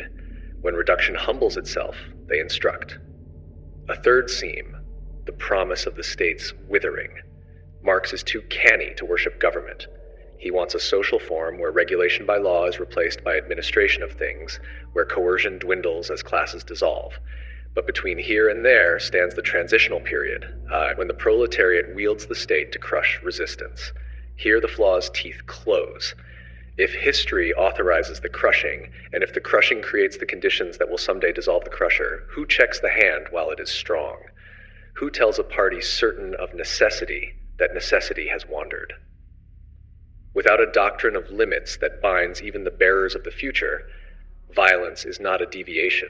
It is policy. Psychologically, determinism breeds a messianic melancholy. You are asked to believe both that victory is assured and that the path is strewn with betrayals, that the cause is universal and that most people cannot yet recognize it. The resulting mood oscillates between contempt and despair. Contempt for those who don't get it. Despair when the revolution does not ripen. Thought becomes a weather vane, waiting for winds that do not come. Some souls break, others grow ruthless. The tenderness that first made them hate exploitation becomes a suspicion of tenderness itself, a fear that mercy is bourgeois. And yet, to dismiss Marx would be to maim our vision. He handed us x-rays for the economy's smiling body, how profit is built from unpaid labor, how free contract can be compulsion dressed in manners, how markets outsource their waste to the poor and to nature, how debt becomes a leash. He taught us to hear the ideology in common sense, to smell the sanctity sprayed on property, to look under merit for inheritance and under efficiency for power. He gave words to alienation, the worker estranged from the product, from the process, from others, from self, a cold loneliness even in crowded rooms. He named commodity fetishism, the spell under which objects seem to have lives while people become things. These are not just analyses, they are instruments of liberation. What then should be kept and what should be burned? Keep class analysis as a bright lamp, but banish the one-lane road. Keep the critique of exploitation, but refuse the absolution of ends. Keep the suspicion of ideology, but add a suspicion of your own suspicion. Keep solidarity, but learn that solidarity must be braided with other struggles. against racism, patriarchy, caste, empire, environmental plunder, not subordinated to them as secondary. Keep the dream of a world beyond wage servitude, but refuse to lease the dream to necessity. History does not owe us a future. We owe each other one. There is a humbler materialism that does not pretend to be destiny. Institutions are hard, incentives matter, technology reshapes possibility, and conflict is durable. There is a gentler socialism that honors means as much as ends, that binds leaders with law, that treats dissent as medicine rather than treason right, that sees councils and cooperatives not as temporary scaffolds, but as permanent checks, that distrusts purity, that laughs at prophecy. There is a plural left that can read balance sheets and biographies, that can love the poor without romanticizing poverty, that can fight domination without wearing its mask. Marx's flaw is not that he wanted too much justice. It is that he trusted history to deliver it as if by gravity. Gravity does not care, spat. It pulls stones and people alike. If we want a different world, we cannot wait for necessity to ripen. We must build constraints that protect the living while we experiment. We must refuse to call our enemies inevitable when they are merely powerful. We must refuse to call our own side history when it is only ourselves with plans. The dark, honest truth. The world is not a syllogism. It is a workshop with bad lighting, where hands get cut if you move too fast, where new tools help and also hurt, where progress limps and sometimes crawls backward, where no one is immune to the will to dominate, where the poor are too often used as scenery for speeches about the poor. Determinism tells us the play ends in triumph. Real life tells us there is no final curtain, only scenes we can make less cruel if we do not excuse our cruelty along the way. Sigmund Freud, The Flaw of the Unconscious. Imagine waking up inside a house whose rooms rearrange whenever you close your eyes. You take a step and the floor remembers footsteps you don't recall taking. The furniture has been moved by a hand that is yours and not yours. You tell yourself you are the owner. The house smiles at your naivete. This is Freud's revelation. The self is not sovereign. Beneath the tidy foyer of consciousness lies a basement full of old scenes. Exiled desires, bargains struck in childhood, and the relentless labor of defense. Dreams, slips, symptoms, jokes, the everyday leaks are messages from that basement, coded by sensors, written in condensation and displacement, arriving at the surface as riddles. With Freud, the mind becomes a cryptogram, and living becomes a practice of decoding. It is hard to overstate how shocking this was. Against the comforting fiction that reason sits at the center, Freud whispered that reason is a latecomer, a fragile manager trying to keep pace with a workforce of appetites and phantoms. He drew a triptych, ide, that primitive pressure of drives that wants without grammar. Superego, the internalized chorus of no. Parents, priests, punishments turned inward. Ego, the negotiator desperately brokering peace between demand and prohibition while keeping the facade intact. He mapped neuroses as detours of desire, traced symptoms to conflicts between a wish and a rule, and taught us to listen to what we do not mean to say. It is one of the century's great acts of demystification, and one of its most intoxicating spells. For once you declare that the unconscious is the true stage of motives, every surface becomes suspect. Love is transference, anger is displacement, altruism is sublimation, vehemence is overcompensation, denial defends, projection accuses from within, reaction formation hides its double. Meanings multiply. The world turns into a hall of mirrors where every straight line has a shadow and every shadow claims to be the line. The flaw opens here. Freud's insight into hidden causation inflates into an empire. The basement becomes the only real house. Human meaning is collapsed into machinery. Even refusal is recruited. If you accept the interpretation, the unconscious has spoken. If you reject it, your resistance proves it true. The analytic frame risks becoming a game rigged to win. Unfalsifiability is not a technical quibble. It is a trap that can turn patients into provinces and analysts into princes. Start with the most notorious reductions. Freud's early theory laces nearly everything to sexuality, casting childhood as a sequence of libidinal investments and withdrawals, naming the household as a theater of seduction and rivalry, enthroning the Oedipus complex as the skeleton key to neurosis. Even when he softens and pluralizes, adds death drive to eros, discusses narcissism, widens the field of defenses, the gravitational pull of pansexual explanation remains. Sublimation rescues art, religion, and science from contempt by calling them transfigured libido. But the rescue is a demotion. Apollo becomes the secretary of Dionysus. The cost is not only theoretical, it is existential.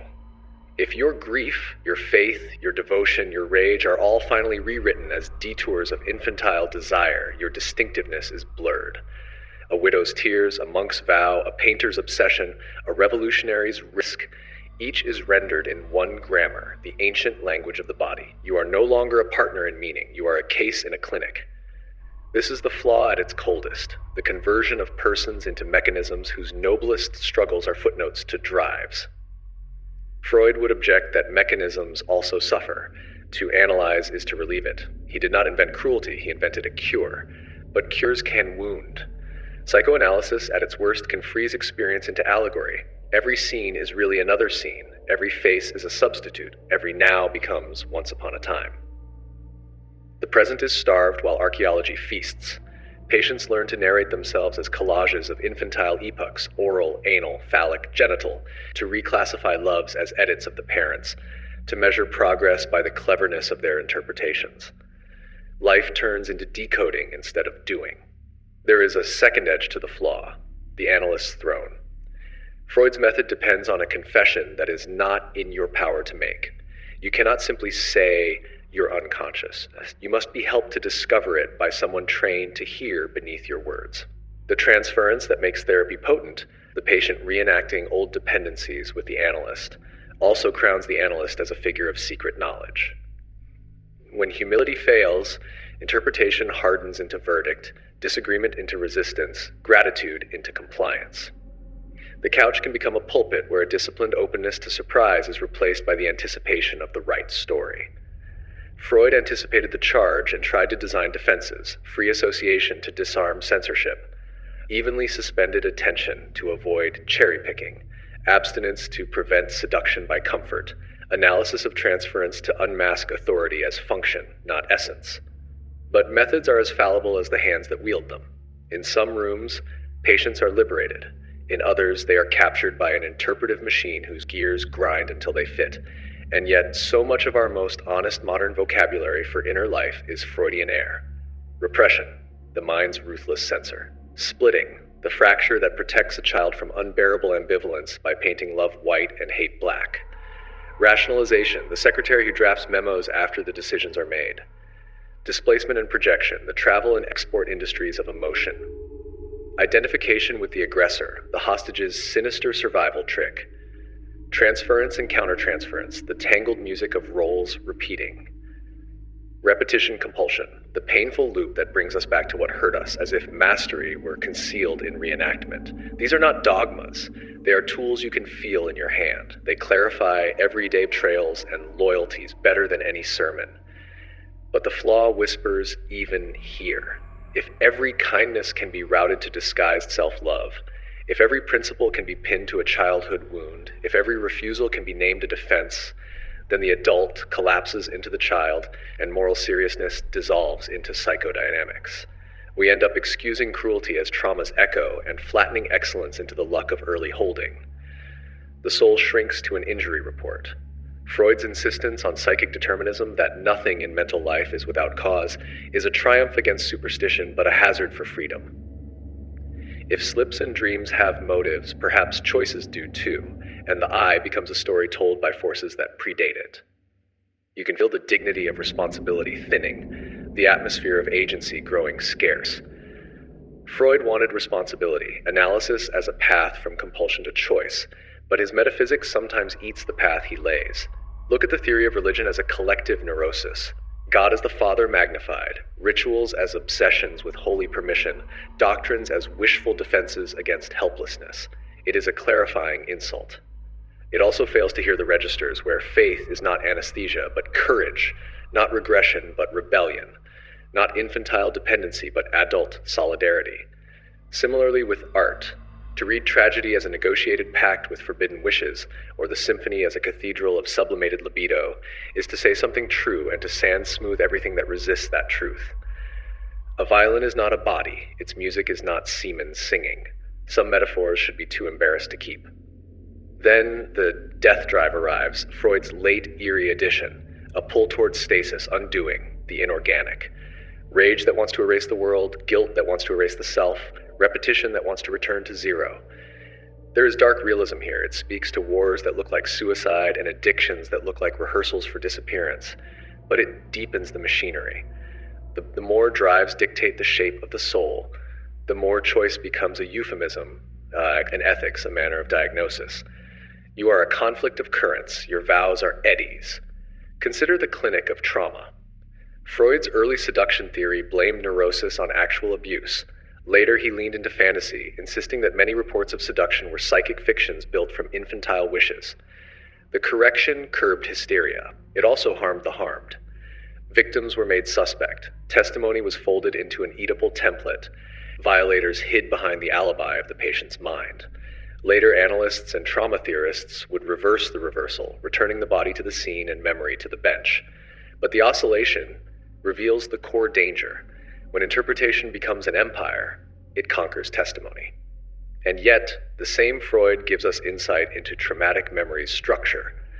Belatedness, the return in dreams, the symptom as encrypted narrative, and the same analytic frame gives many their first sustained witness. The basement cannot heal without speech. The flaw is not the dissent, it is the presumption that the basement explains everything, and that one grammar is sufficient to translate every cry. What to keep from the doctor who turned the psyche into a country with borders and smugglers? Keep the courage to admit that much of our life is arranged by forces we did not choose and do not know. Keep the catalog of defenses as a compassion machine. To see defenses is to forgive what would otherwise look like malice. Keep the attention to transference so that every love and hatred is weighed against its ghosts. Keep the suspicion of moralistic veneers when they cover cruelty. Keep the invitation to make a life's narrative out of its fragments, to find a plot that is not a prison. And what to refuse? Refuse the empire. Refuse the interpretive totalism that reduces every meaning to libido and every dissent to resistance. Refuse the analyst's crown, demand humility and reciprocity. Refuse the unfalsifiable habit that makes the unconscious an oracle no evidence can silence. Refuse the contempt for conscious intention. Leave room for growth that is not merely a better compromise. Refuse the capture of ethics by psychology. Let accountability survive explanation. Freud's flaw, in the end, is the poetry of necessity disguised as science. He shows us that we are not free and then forgets to leave a door. He reveals that we lie to ourselves and then suspects every truth we tell to be just another lie. He uncovers the past's grip and then acts as if the grip is the hand. The cure for this is not a return to ingenuous voluntarism as if willpower were a switch. The cure is a more generous map. Evolutionary minds with cognitive unconscious routines, social animals whose injuries are political as well as parental, narrative creatures who can edit without erasing, bodies whose chemistry matters, cultures whose stories heal or harm as power permits. Speak then in two keys. In one key, the basement, what was repressed, what repeats, what desires, what fled. In the other key, the street above, what we promise, what we build, whom we feed, what we refuse to do because we have learned not to. If you listen only below, you will drown in echoes. If you listen only above, you will repeat the harm and call it choice. Ethics lives in the duet, therapy too. Freud taught us that the mind keeps secrets from itself, and that symptom is sentence. He gave us ears for whispers we had learned to ignore, and a grammar for storms we had mistaken for weather. For that, we owe him gratitude. But we owe the living more than gratitude. We owe them a way out of the basement that is not a staircase, back into it, a freedom that is not a pretty name for compulsion, a dignity that cannot be reduced to the choreography of drives. The unconscious is real. It is not a throne. Jean-Paul Sartre, The Flaw of Absolute Freedom. Sartre strips the universe of alibis. No God, no nature with a plan, no soul with a script, no character fixed by blood or stars. There is only existence appearing before essence, a consciousness that finds itself here and then has to do something about it. We are, he says, condemned to be free, thrown into a world not of our choosing and yet answerable for what we make of it. This is liberation by exposure. The floor gives way and underneath is not death but decision. In Being and Nothingness, he draws the ontological anatomy of that exposure. Consciousness is not a thing, it is a clearing, a nothingness that negates what is. Objects are in itself. We are for itself. The gap that can take distance from any identity it has. The power to say no to what it is and yes to a project. You are never merely your past, your job, your temperament, your diagnosis. You are the way you take them up. Even character is an ongoing choice to be this way again. Against the warm fatalisms that console, Sartre hurls a cold responsibility. You are the author of what you do with what does you. The mood is vertigo. With every role comes the temptation of bad faith, the lie we tell ourselves to escape the weight of freedom. The waiter who is all waiter, to waiter, performing his function as if it were his essence. The lover who pretends not to notice the meaning of a gesture to postpone a choice. The coward who declares he is a coward by nature and therefore cannot act. The hero who insists he is just following orders and therefore is innocent. Bad faith is lubricated by grammar. I am X as if the verb were a wall. Sartre's ethics of lucidity cuts through these walls. You are never just X. You are the project of again becoming X. Or not. This is the gift, but his flaw coils inside it. Sartre absolutizes the freedom he rescues. He turns a hard-won insight about our capacity to choose within constraints into a metaphysical claim that we are, in each moment, wholly responsible for those constraints as they live through us. In war, there are no innocent victims, he will later write in a brutal register of commitment. We are all condemned together. In the ontology, the same severity. Your situation, poverty, disease, oppression, and trauma, is real, but as soon as it is lived, it becomes your facticity for itself, a material you own by choosing what it will mean. Push this to its limit, and suffering becomes a failure of style.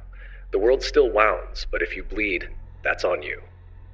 Sartre tries to guard against this cruelty by insisting that freedom is always situated. There is no pure will floating above bullets and bills. There is only praxis inside a field of obstacles and affordances. He admits coefficient of adversity. Some stones are heavier than others. But when the text turns from description to accusation, the tone hardens.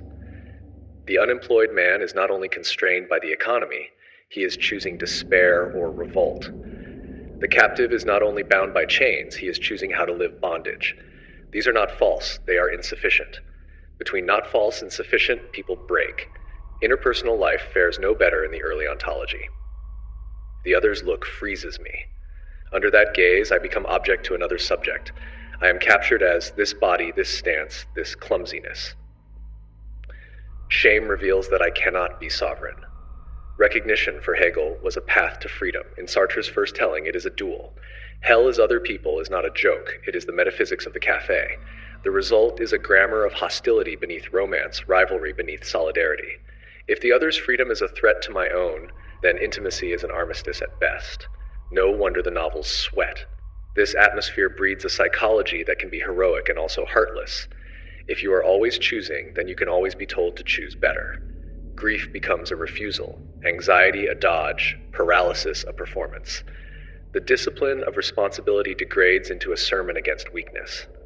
Those who have been shattered by violence are asked for existential eloquence. Those whose choices have been ground down to crumbs are measured by the banquet standard. The man who smashed the idols of excuse invents a new one, the idol of will. Sartre senses the injustice of his own clarity. After the war, his politics turns outward. The Communists and Peace, the preface to Fanon, the magazine Les Temps Modernes, his support for anti-colonial movements, these mark a life spent trying to enlist freedom on the side of the oppressed. But in the late critique of dialectical reason, he tries to repair the ontology itself. There, he does not start with the airy freedom of the for itself. He starts with scarcity, with the practico-inert, things congealed by past praxis into structures that resist us, with seriality, humans lined up next to one another by systems that connect them without communion, like bus queues. The crowd can fuse into a group infusion, pledge itself in fraternity, become an organization, and in the same breath slide into fraternity terror, where liberty is maintained by purges. In this attempt to braid existential freedom with material history, Sartre steps toward Marx and away from his own absolutism. But the repair does not fully heal. The same extremes remain, now scaled. Either serial isolation or fervent group, either inert institution or terror-purified fraternity. The subtle middle, durable solidarity under law, accountability without purges, freedom protected by procedure, has no poetry in Sartre's ear. The politics seesaws between paralysis and purity. The ontology learned to name structures. It did not learn to love them. Return to bad faith. Sartre is right that we lie to avoid ourselves. He is right that I cannot often means I dare not, and that I must often means I prefer to imagine I had to. But he mistakes a diagnostic light for a universal lamp. Not every role performance is a lie. It is sometimes the way trust is built. Not every ritual is an escape. It is often the form that keeps love from withering. Not every habit is cowardice. Habit frees attention for higher goods. The waiter who plays waiter can be dignified, even creative. The lover who defers decision can be caring. The soldier who follows orders can sometimes be obeying a law that preserves a world. To call these automatically bad faith is to confuse theatricality with falsity, and to forget that persons are built from forms as much as from ruptures. Sartre confuses as well the unconscious with dishonesty. Because his philosophy wants all meaning to be owned by the for itself, it struggles to honor those deep, subpersonal driftings that shape action without consent, the procedural memory that drives the hand, the attachment patterns that predetermine trust, the moods that color worldhood before thought arrives. To name all of this bad faith is to moralize neurology. He fought Freud's empire of the basement with the empire of the stage. Between empires, the patient lost. Then there is the specter of normlessness. If existence precedes essence and values are projects, where do obligations get their teeth? Sartre answers, from the fact that every choice is a choice image for humanity. By choosing, I legislate what I take a human to be. I am responsible for that image. This is noble, and it is weightless. Without a thicker story of goods and harms, this universalization remains a mood. It cannot tell a man why breaking a promise is worse than keeping it when keeping it kills. It cannot adjudicate between projects that collide. It cannot protect the weak from the strong in a language they both must recognize. Sartre the novelist shows how choices burn. Sartre the moralist gives us a flare without a map. Defenders answer that the map is exactly what he refuses. Maps are prisons. Better the risk of error than the safety of a lie. And there is truth here. Many have been saved by the sentence, you can choose otherwise, by the refusal to let past or role or diagnosis dictate the future. Sartre's tone can produce courage where comfort had produced sleep. But where structures are brutal, the sentence becomes an accusation against the crushed. If you whisper you can choose otherwise to a woman locked in a factory dormitory with her passport seized, your whisper is a taunt. Responsibility without solidarity is a weapon. What to keep then? Keep the incision into excuse. Keep the concept of bad faith as a warning siren against turning roles into cages, against outsourcing conscience to custom, against surrendering the authorship of your life to what others have named you. Keep the notion of project as a reminder that even grief can be born as a style that refuses to yield the meaning of a life to an event. Keep the call to commitment, literature, politics, craft, against the salon's anesthesia. Keep the rage against cowardice dressed as humility. And what to refuse? Refuse the absolutization that blames the wounded for bleeding. Refuse the dual ontology that makes the other an enemy by default. Refuse the romanticization of rupture that cannot honor steady forms. Refuse the suspicion that habit is hypocrisy. Refuse the scorn for structure that leaves the weak naked. Refuse the metaphysical theater that mistakes a brilliant stage light for the sun. There is a kinder existentialism already near Sartre in Simone de Beauvoir. Freedom as interdependence. Projects braided, bodies situated in sex and history. Ambiguity not as defect but as condition. There is a chastened Sartre in the organizers who know that choices require childcare, that dignity requires wages, that freedom requires time. There is an existential ethics that begins with his sentence and ends with a budget. Sartre's flaw is that he tried to save us from excuses by denying how thoroughly the world builds the person who makes them. He wanted heroism where we needed scaffolding. He wanted lucidity where many needed shelter. He wanted fires of commitment where some needed water. But he also gave us a vow, never again to live as if we had no say.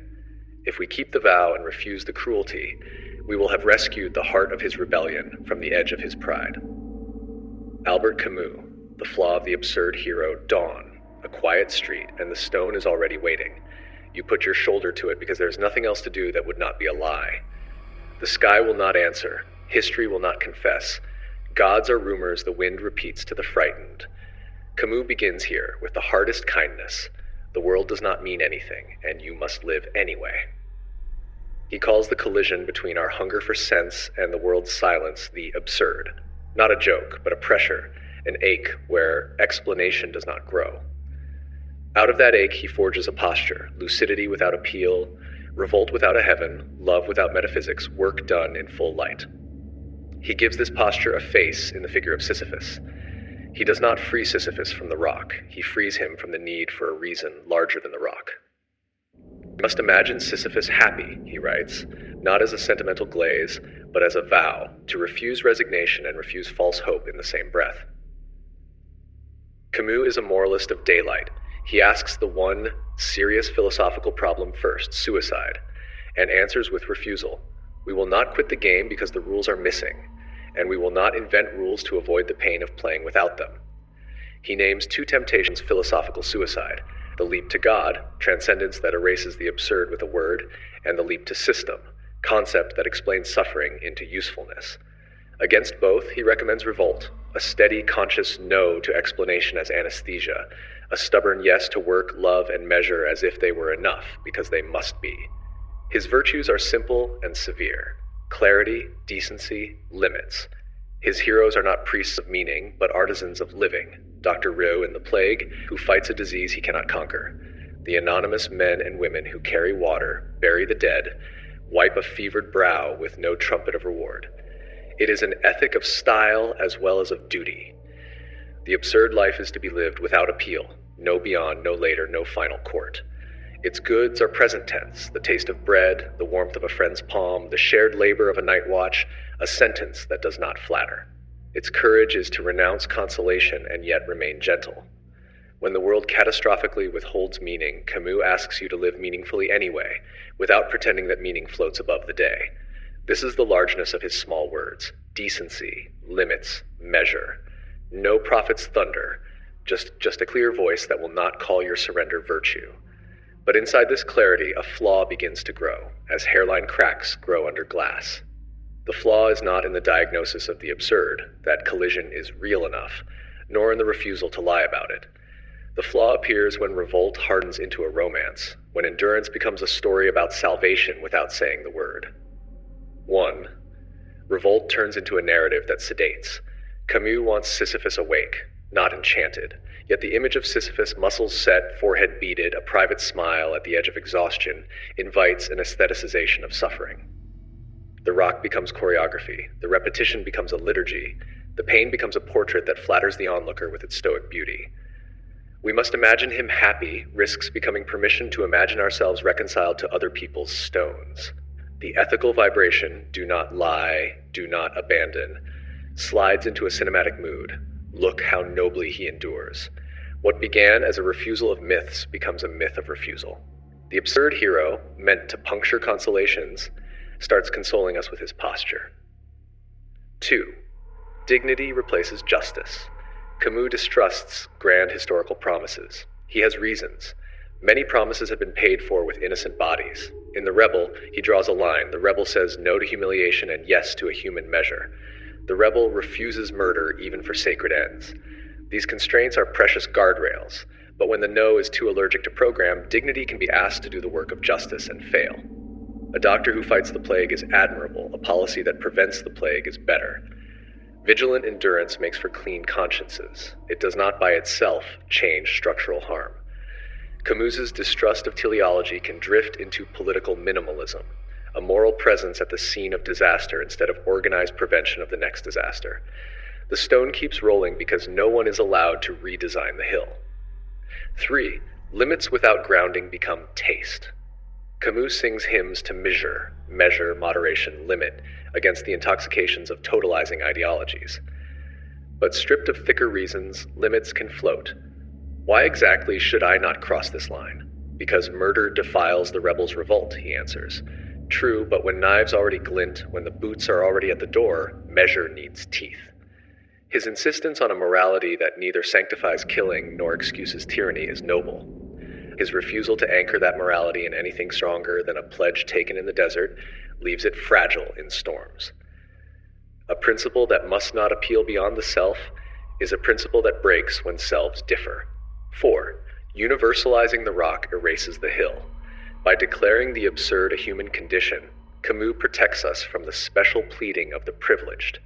Everyone meets the silence of the universe. Everyone dies. But not everyone's rock is the same weight. Not everyone's hill is the same incline. A philosophy that treats suffering as universal too easily becomes blind to structure. Poverty, racial terror, colonization, these are not equal expressions of the human predicament. They are arranged.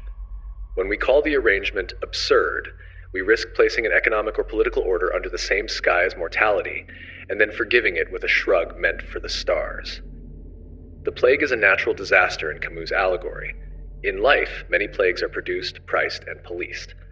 5. The middle that saves the soul may abandon the oppressed.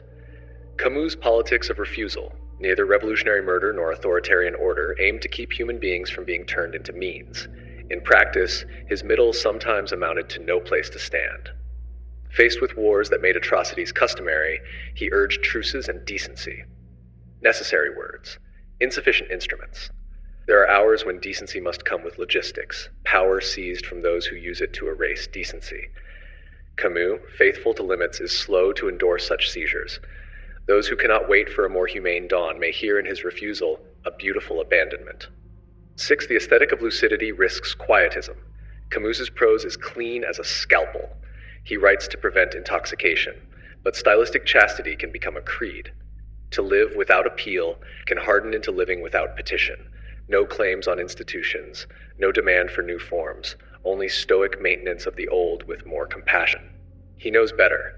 The plague is about collective action, not solitary posture. Yet the brand of Camus in the public imagination remains the lone figure with a clean conscience, not the messy assembly passing a budget at midnight. A posture is easier to imitate than a policy. 7. Revolt becomes beautiful, and therefore enough. The struggle itself toward the heights is enough to fill a man's heart. Enough as in sufficient, or enough as in the only kind of enough we can guarantee. Camus means the latter, but the line is read as the former by tired souls who need a reason to stop where they stand. If rebellion is already fulfillment, then victory is optional. The bacillus, he reminds us, never dies. It sleeps. Yes, but some strains can be eradicated when knowledge, law, and courage cooperate. The doctrine that keeps you vigilant can also keep you resigned. None of this empties Camus of the gifts we cannot afford to lose. He gave us anti-idolatry without contempt for the ordinary. He mocked metaphysical consolations without mocking the consolations of kindness. He refused the romance of blood. He armed the word no without starving the word yes. He insisted that style matters morally, that to do something without lying about why you do it is already a way of respecting those who must live with your acts. He returned ethics to proximity, the neighbor, the patient, the partner, the colleague, after politics had fallen in love with abstractions. He made happiness a discipline rather than a prize, a refusing of despair that does not anesthetize pain. So how do we keep Camus and cure the flaw? Turn Sisyphus from a soliloquy into a crew. The rock belongs to a team, not a hero. Camus' own best pages show this: sanitation squads, nurses, volunteers. The absurd is not a private theater, it is a shared workshop. Make revolt institutional, unions, clinics, laws, watchdogs. Refuse both the lie of salvation and the vanity of stoic loneliness. Let measure borrow teeth. Keep the vow against murder, and add a doctrine of constraint that binds the powerful. Limits should not be only personal vows. They should be structures enforced by peers and courts. Otherwise, measure is the conscience of the gentle in a room ruled by the shameless. Distinguish the sky from the scaffolding. Mortality and cosmic indifference are universal. Exploitation is a design choice. Do not baptize injustice as absurdity. Call it by its name and change the scaffolding that holds it up. Hold 2 times at once. Camus saves the present from being sacrificed to futures that never arrive. Keep that. Add the long. Projects that take decades, clean water, housing, schools, climate duty, without the intoxication of utopia. A decent tomorrow is not a metaphysical promise. It is an administrative miracle repeated daily. Protect tenderness from shame. Camus suspects hope. He is right to suspect it when hope becomes anesthesia. But hope disciplined by work is not anesthesia. It is stamina. Let the nurse hope the ward will be emptier next winter. And let the city budget make that hope sane. If we do this, Sisyphus keeps his dignity and gains leverage. The smile returns, not as romance, but as rest between pushes that actually change the slope a little. The plague remains watchful in the cellars of the town, but the town has ventilation and protocols. The rebel still refuses to kill, and now also refuses that preventable harms be treated as weather. Camus's flaw is that he made endurance so beautiful we risked mistaking it for victory. His cure is to keep endurance and add construction. The rock will always be there, but there is no honor in carrying it alone when others can help. No wisdom in pushing it forever if a ramp can be built. No purity worth more than a life spared by an unromantic fix. The absurd will not disappear. Meaning still does not descend.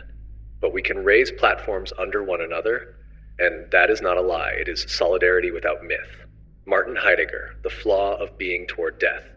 You wake into a day already underway. The phone is lit, the coffee is warm, tasks have queued themselves without your consent. You are in the middle of your life before you have a handle on it. Heidegger names this fact without anesthetic. We do not stand apart from the world and then enter it. We are always already in a world, absorbed in practices, moved by moods we did not order, speaking a language we did not invent. We are not first minds that then attach to bodies. We are Dasein, the being for whom its own being is at issue, thrown into time, concerned, busy, fallen into the everyday. His question is the oldest and most dangerous. What does it mean to be? His answer is a grammar of exposure. To be human is to care, to be delivered to possibilities you did not choose, to be held open by time, and to be measured, silently, everywhere, by the end that cannot be delegated, your death. Heidegger's diagnosis of the everyday is not a sneer. It is an X-ray. Most of the time we live as das Man, the they. Not a conspiracy, not a cabal, just the anonymous average. One laughs, one grieves, one buys, one opines. In the they, responsibility is blurred. Decisions are outsourced to custom. Words come pre-chewed. We fall into this, not as a sin, but as a default. Falling is how the world holds. Publicity is how practices keep going. Yet within this comfort is a sleep. We forget that our lives are finite projects rather than permanent fixtures. We swap ownmost possibility for options on a shelf. Enter Heidegger's central incision, being toward death. Not a morbid thought, but a structural one. Death is not an event at the end. It is the constant limit of our horizon, the possibility of the impossibility of any existence at all. Because it is non-relational, no one can die for me, certain, though indeterminate, and unsurpassable. There is no after in which I can take it back. Death individualizes. When I anticipate it, not as a statistic, but as mine, the chatter of the they thins out. Plans lose their false infinity. Procrastination blushes.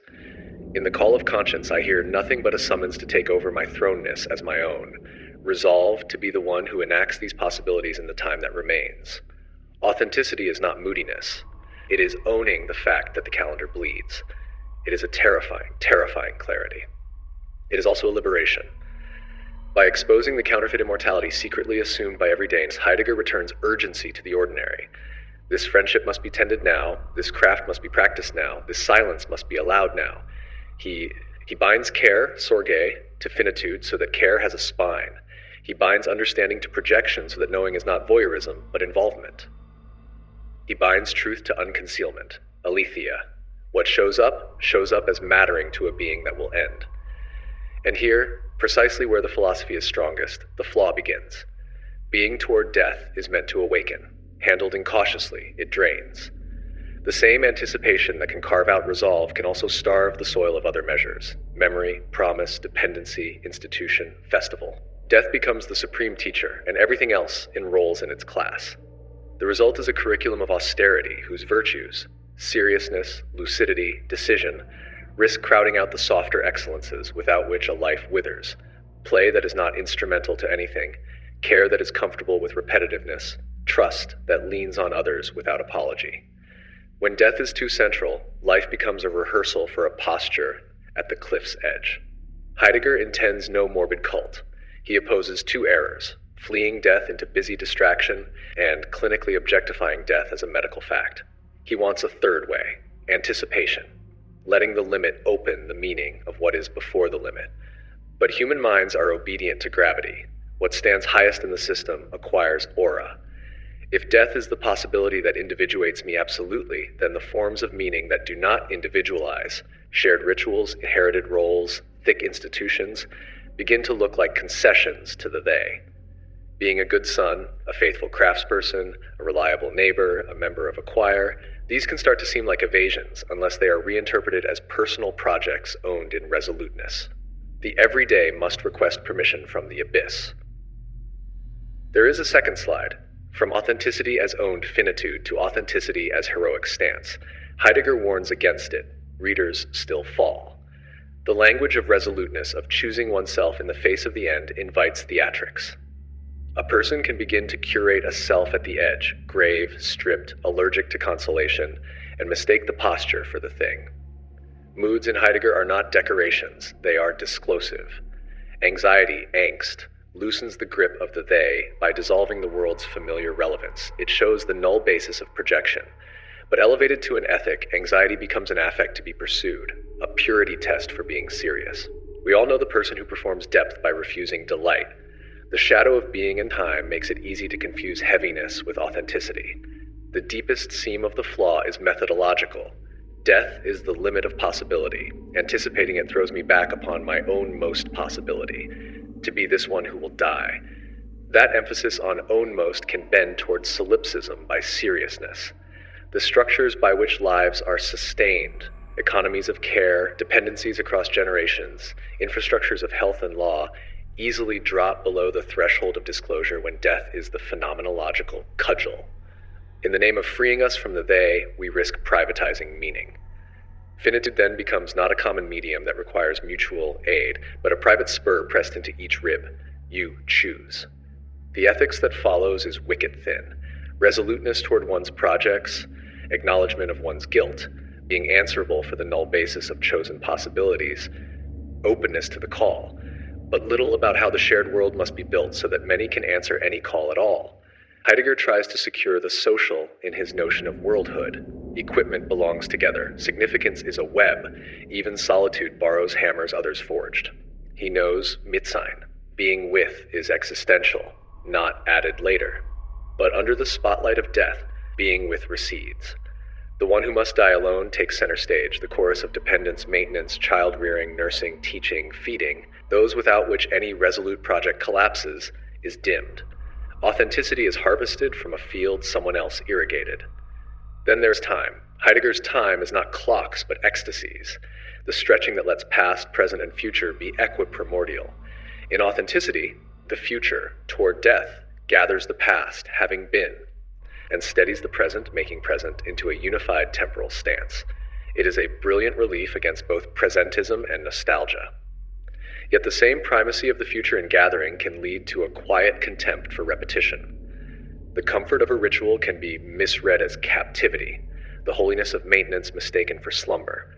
What returns, meals, seasons, caretaking routines, liturgies of friendship, is not necessarily the they's hypnosis. It is often the cradle of sanity. To read repetition as suspect unless ratified by resolute choice is to place too much strain on will and too little trust in form. Heidegger's own later turn, from Bang and Time's existential analytics to the meditations on language, dwelling, technology, is a confession that the first architecture was not wide enough. The question of Bang reopens beyond Dasein's projective care. The earth, sky, mortals, and divinities are gathered in the fourfold. Technology enframes beings as standing reserve. He seeks shelter, releasement, a letting be that is not grasping. This turn softens the edge of death's pedagogy. But the earlier priority never quite loses its crown. Even in the late work, the tone of destiny lingers. The call to wait for a clearing can mutate into quietism. Against domination by technology, we are told to cultivate attentiveness, not counterpower.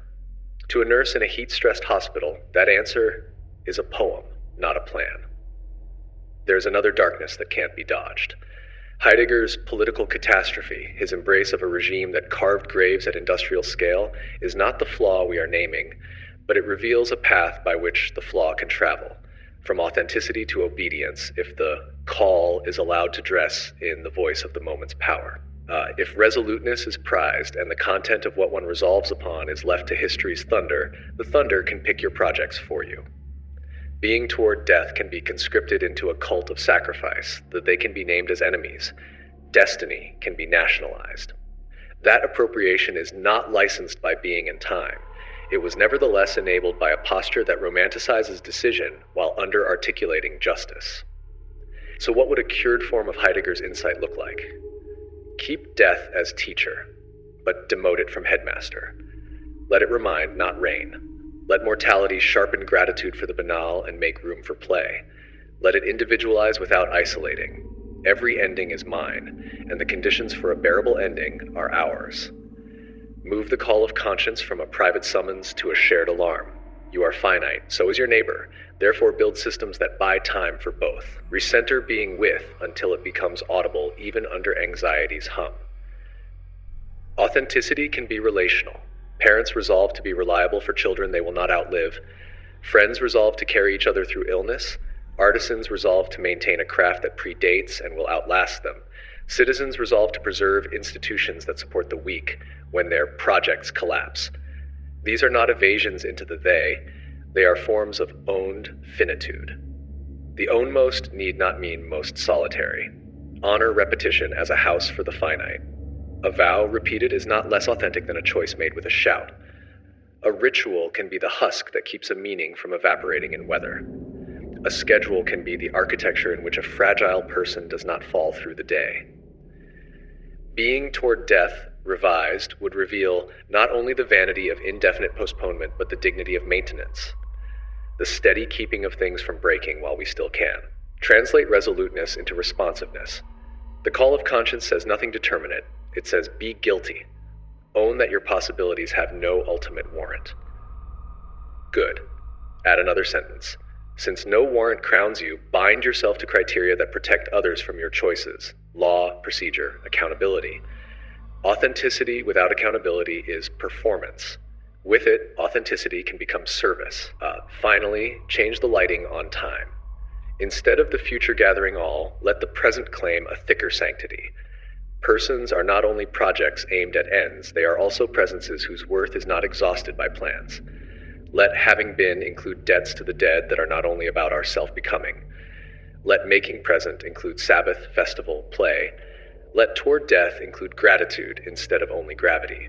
Death then discloses not a narrow ridge upon which the heroic strut, but a meadow in which finite creatures can for a while be gentle. Heidegger gave us a vocabulary strong enough to crack the shell of superficial living: thrownness, care, worldhood, readiness to hand, falling, anxiety, authenticity, resoluteness, being toward death. The flaw of his central insight is its magnetism. It pulls too much around itself, risking a moral astronomy in which one dark star governs all. The correction is not to dim the star, but to add constellations: being with, promise, repair, repetition, institution, law, festival, grace. Dasein is finite, that is the root, but roots are for forests, not solitary trees. Michel Foucault, The Flaw of Power Everywhere, begin not with kings, but with corridors, not with the scaffold's scream, but with the soft footfall of the orderly, the teacher's marked register, the nurse's chart, the warder's watch. Foucault teaches you to hear these as instruments in an orchestra whose score is not law, but discipline. Power, he says, does not sit only on thrones. It circulates in capillaries. It does not merely forbid, it produces. Bodies that sit straight, hands that wash properly, minds that internalize inspection and call it conscience. The prison, the clinic, the asylum, the school, the barracks, architectures of attention. Under their gaze, the self learns to be legible and then to behave. He replaces the old sovereign picture, the king's right to let live and make die, with biopower, the management of populations, fertility curves, mortality tables, epidemics, habits, risks. Add governmentality, the art of governing beyond the state, through norms, statistics, advice, nudges, expertise. Add power knowledge, the claim that what counts as truth is intertwined with the institutions that ask, measure, archive, and enforce. The effect is intoxicating clarity. Your ID number is not just a number. Your medical file is not just paper. Your syllabus is not just dates and texts. Each is a relay in a grid that shapes what is sayable, thinkable, doable. Foucault's gift is a new optic. You stop looking only for tyrants and start seeing techniques. Timetables, report cards, diagnostic codes, spatial partitions, surveillance that is mostly unremarkable. You begin to suspect the halo around expertise, the inness of best practices, the naturalness of normal. You grow ears for normalization, the center that quietly punishes edges, the average that becomes an ought. The panopticon ceases to be a prison blueprint and becomes a metaphor for an age, visibility as a leash, self-surveillance as obedience without shackles. But the same optic that sharpens can also cloud. Here breathes the flaw. When power is everywhere, agency begins to look like nowhere. If every sentence is already in a discourse, every desire already formatted by apparatuses, every body already disciplined, where can resistance stand? The danger is not that Foucault denies resistance. He insists, where there is power, there is resistance. The danger is atmospheric. His pages can make resistance feel like a fold inside the very fabric that constrains it, a local eddy in a current no one diverts. Resolve becomes choreography. Revolt becomes another technique among techniques. Victory becomes a change of regime of truth rather than a liberation that binds less. Start with power knowledge. It is true that institutions sponsor truths that help them govern. It is true that objectivity has been rented by prejudice often enough to charge interest. But when every truth claim is primarily a strategy, you slide into a corrosive suspicion that eats its own plate. Epidemiology becomes biopolitical management. Civil rights jurisprudence becomes legal normalization of populations. Democratic deliberation becomes disciplinary civility. The critique is often fair. The habit becomes cynical. If all truth is a mask, no truth has a face, and the liar smiles. Move to discipline. It is right to expose how classrooms train obedience and prisons train docility. It is right to read rehabilitation alongside control. But discipline is not only domination, it is also craft. Musicians become good by practicing under watchful eyes. Surgeons become safe by submitting to protocols. Pilots become trustworthy by drills that feel like drills. When discipline is read exclusively as suppression, the very infrastructures that protect the weak from the strong are flattened into the same gray as cages. The critique that was meant to free can, if untempered, degrade prudence into paranoia. Consider biopower. Counting bodies has served cruelty. It has also served sanitation, vaccination, safer cities. To say the state cares for life so that it can exploit life is sometimes true. It is not always true. If every public health campaign is suspected as governmentality, those who benefit most, the vulnerable, pay the epistemic price of your elegance. A theory that cannot differentiate between a census and a pogrom is not rigorous. It is blind. Then governmentality as the diffusion of governing through markets, counseling, guidelines, dashboards. We need this word. It helps us see the liberal art of rule that says be free, and then engineers the conditions that steer free choices. Yet stretched too far, the word recruits every influence as governance. Parenting becomes governmentality, friendship too. Religion, art, therapy all become techniques. You can no longer name help without quotation marks. The result is a desert of sincerity where all waters are suspected to be laced. There is a normative hollowness also. Foucault is bravely anti-teleological. He refuses to replace one theology with another. He prefers diagnosis to doctrine, genealogy to justice talk. He maps how we got here. He declines to say where we must go. The discipline of this restraint is valuable, but it leaves his students with knives and no kitchen. If emancipation is just a change of regime, if humanity is a 19th century invention with police in its pockets, if rights are tactical slogans of a certain epoch, where do we anchor ought? Many answer, we don't. We keep experimenting. Fair, and also thin when facing boots. A movement cannot live on perhaps, if it bleeds tonight. Now the psychological wake. Read Foucault hard enough, and you begin to feel watched even by your own acts of resistance. Are you protesting or performing the role of the resistant subject, the apparatus already scripted? Are you caring or executing a pastoral power technique? The mirror multiplies. This hyper-reflexivity breeds a fatigue that serves the status quo. If the game is rigged in principle, why play? The master's tools may not dismantle the master's house. But if all tools are the masters, you will die complementing your insight. To be fair, Foucault's late work complicates the gloom. He turns to subjectivation and the care of the self, ethical practices by which subjects form themselves, diets, diaries, sexual ascesis, truth-telling, parrhesia. He shows how power is not only what makes subjects, but what subjects can use to fashion free relations to truth, to others, to their own pleasures. He studies counterconducts, ways groups refuse pastoral governance without needing a throne. He even flirts with rights and practice, prison activism, if not as metaphysics. The intention is to thread a path. Power does not vanish. It is reconfigured by arts of freedom. But the tonal inertia of power everywhere remains. In many readers' hands, the late ethics becomes a boutique, beautiful exercises in self-making while the grid hums. Care of the self is a protection against domination only if yoked to care of the others and to structures that shelter both. Foucault gives less grammar for that yoke.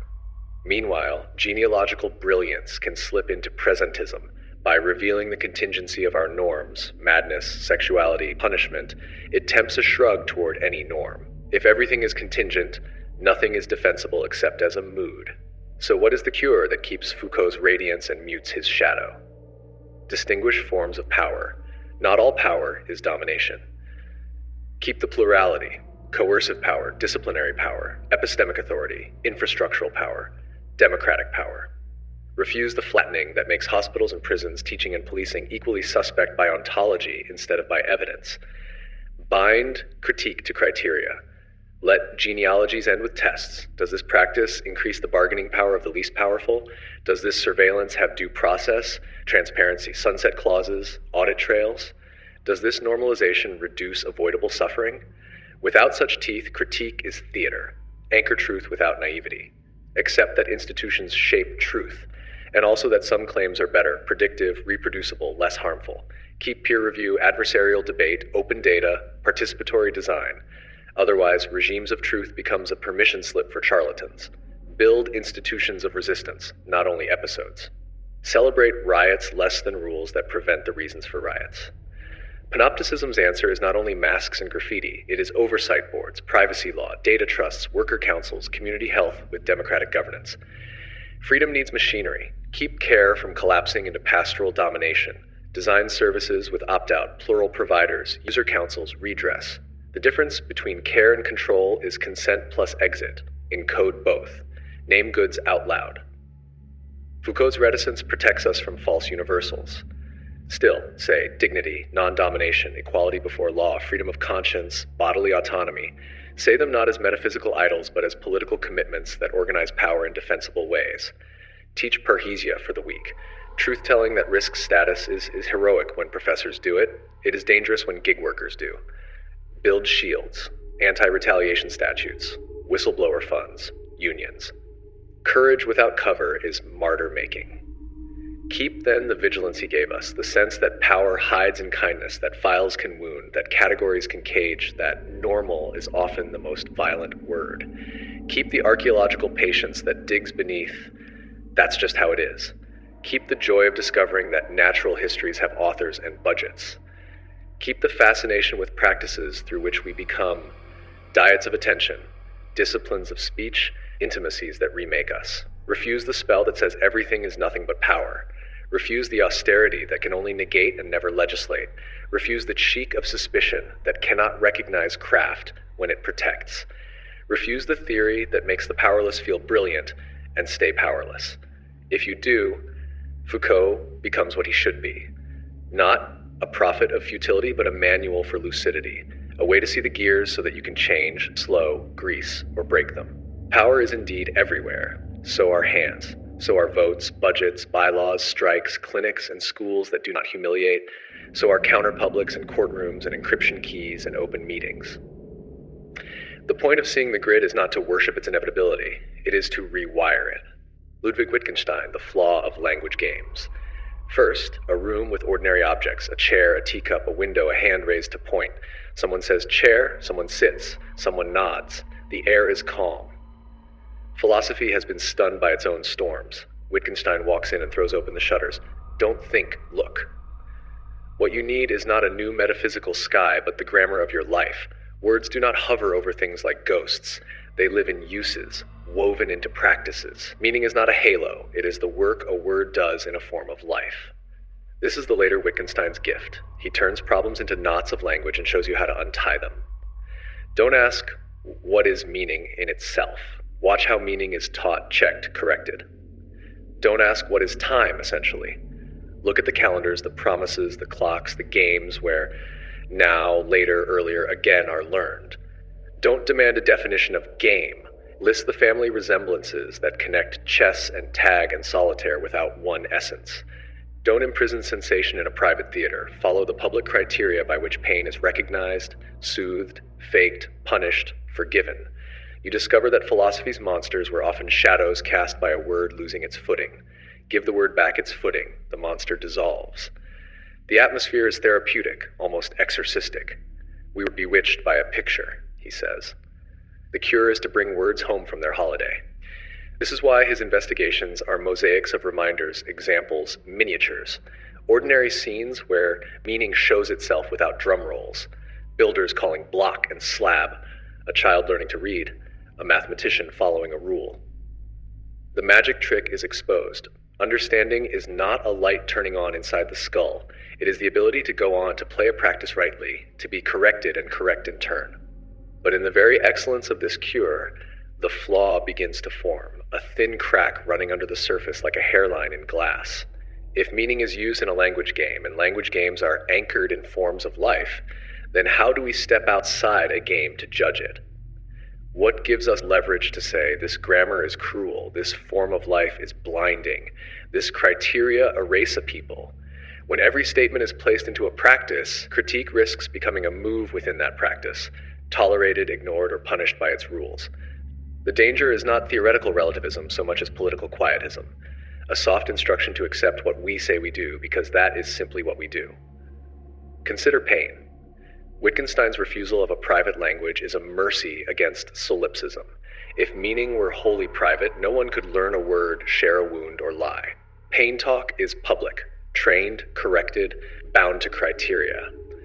But there is a line beyond which this insight stings. A person's scream can be declared not real because it fails the local criteria. A culture's grief can be dismissed because it does not fit the dominant grammar. The insistence that meaning is use, that ascriptions require teaching, equips skeptics to police the boundary of the sayable. Your word for terror does not count in our game. Therapy turns here into a technique of gatekeeping. Take rule following. We do not obey rails laid to infinity. We go on together, correcting and being corrected. That is the brilliance. But the same brilliance shadows into the rule-following paradox. No finite signs determine their own application.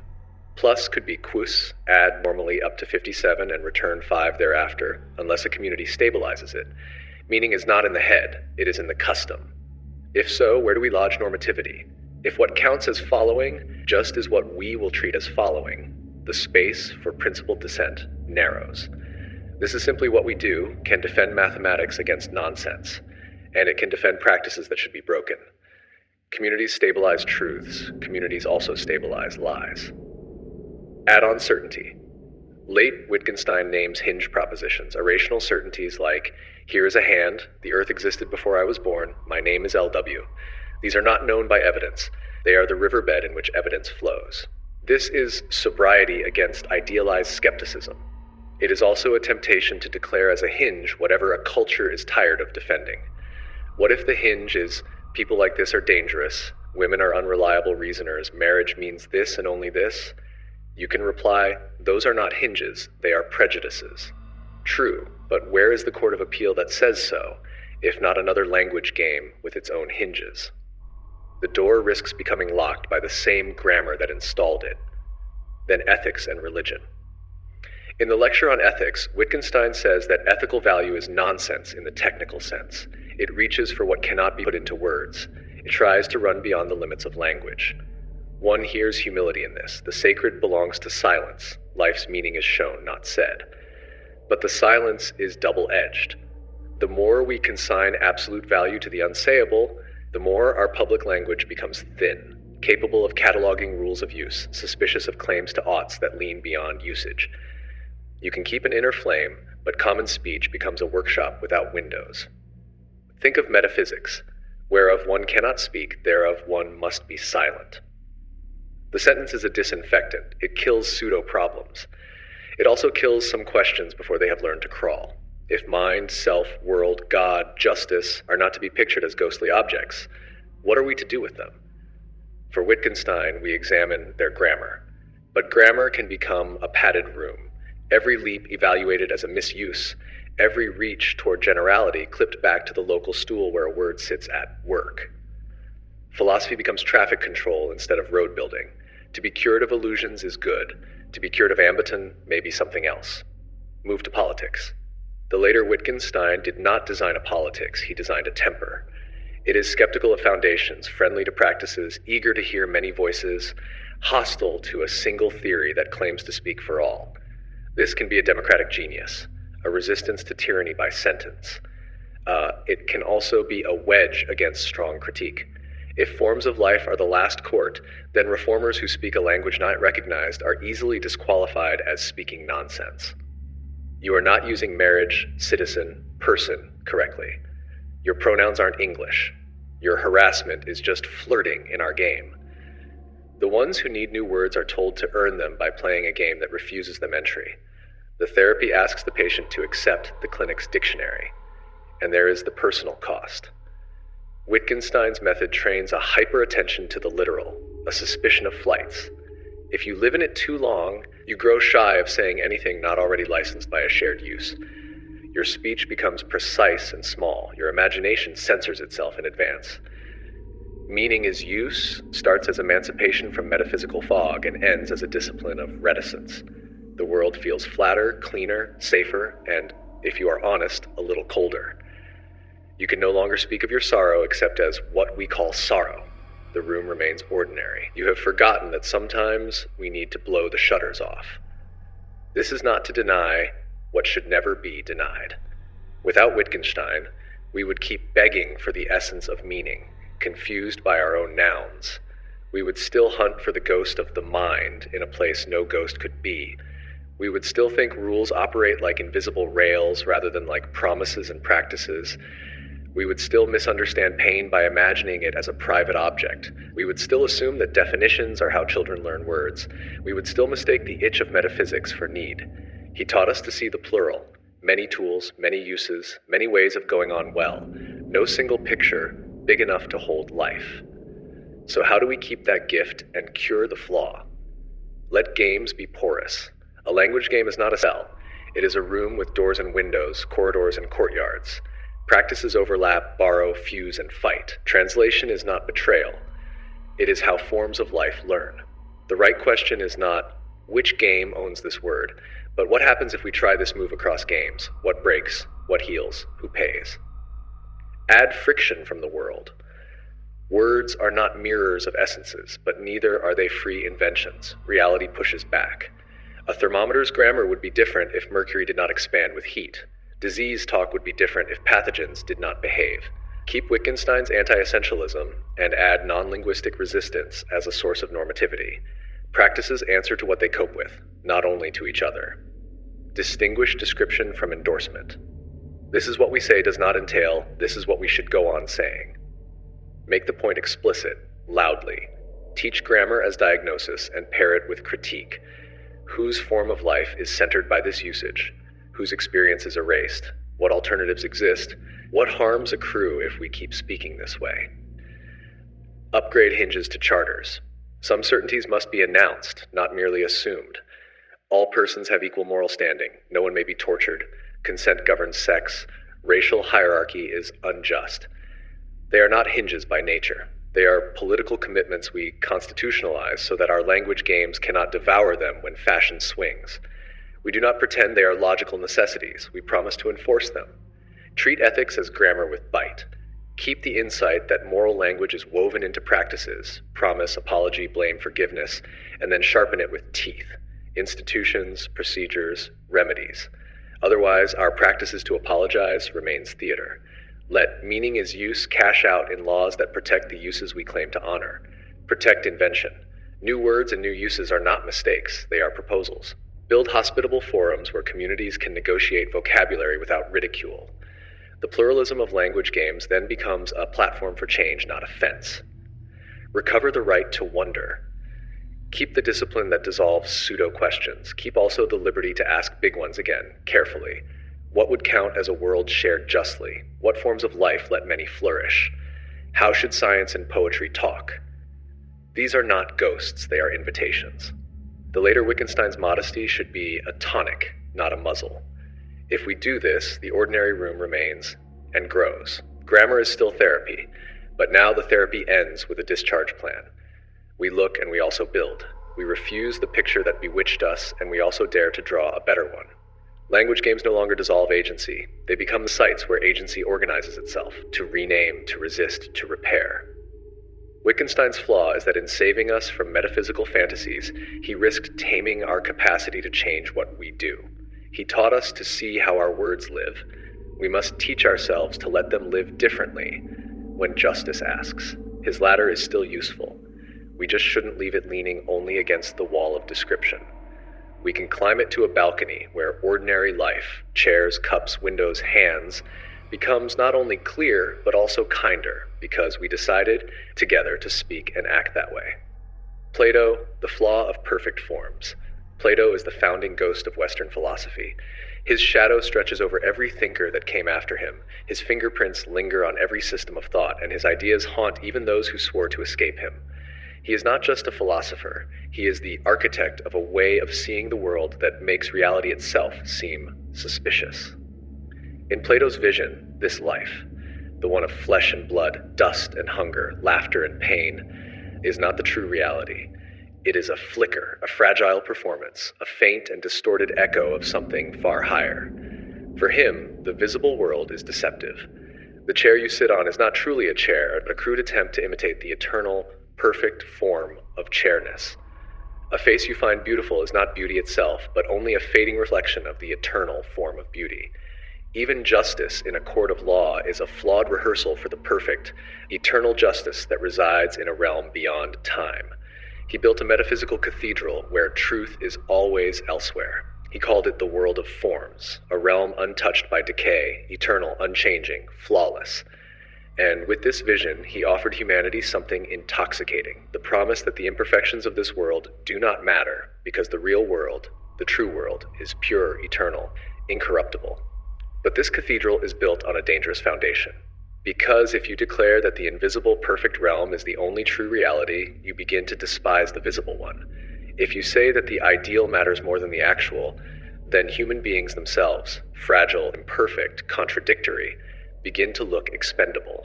The form is what matters, the shadow is disposable, the dream becomes more valuable than the dreamer. This is the heart of Plato's flaw, his elevation of abstraction over existence, his worship of the ideal at the expense of the real. In the Republic, his most famous work, the danger of this flaw comes alive in chilling clarity. He describes his ideal state, a society structured not around freedom, but around imitation of the eternal form of justice. Philosopher kings, trained in contemplation of the forms, rule from above. Warriors protect the city, laborers obey their roles. Everyone is slotted into their proper place, not by choice, but by nature, according to the logic of the ideal state. And to make this rigid system possible, Plato proposes something shocking, the noble lie, a myth told to the people so that they accept their station in life. They are to be taught that they were born with different metals in their souls, gold for rulers, silver for warriors, iron and bronze for the rest. If they believe this story, they will obey without rebellion. The lie sustains the ideal. The shadow serves the form. Here, the flaw mutates into something monstrous. To achieve the ideal, deception is permitted. To reflect justice itself, injustice in practice can be tolerated. The perfect form justifies manipulation of the imperfect world. In the pursuit of the ideal, actual human beings become tools, illusions to be managed for the sake of a higher truth. What Plato does not see is that this is the beginning of authoritarianism, the sacrifice of individuals for the dream of a perfect order. His city is harmonious in theory, but suffocating in practice. It is the logic of the abstract crushing the life of the concrete. This flaw bleeds into every domain. In ethics, it creates the illusion that true goodness exists somewhere out there, beyond the messy struggles of life. You are never good enough because goodness itself is eternal and flawless. Every action, every moral effort is contaminated by imperfection when measured against the perfect form.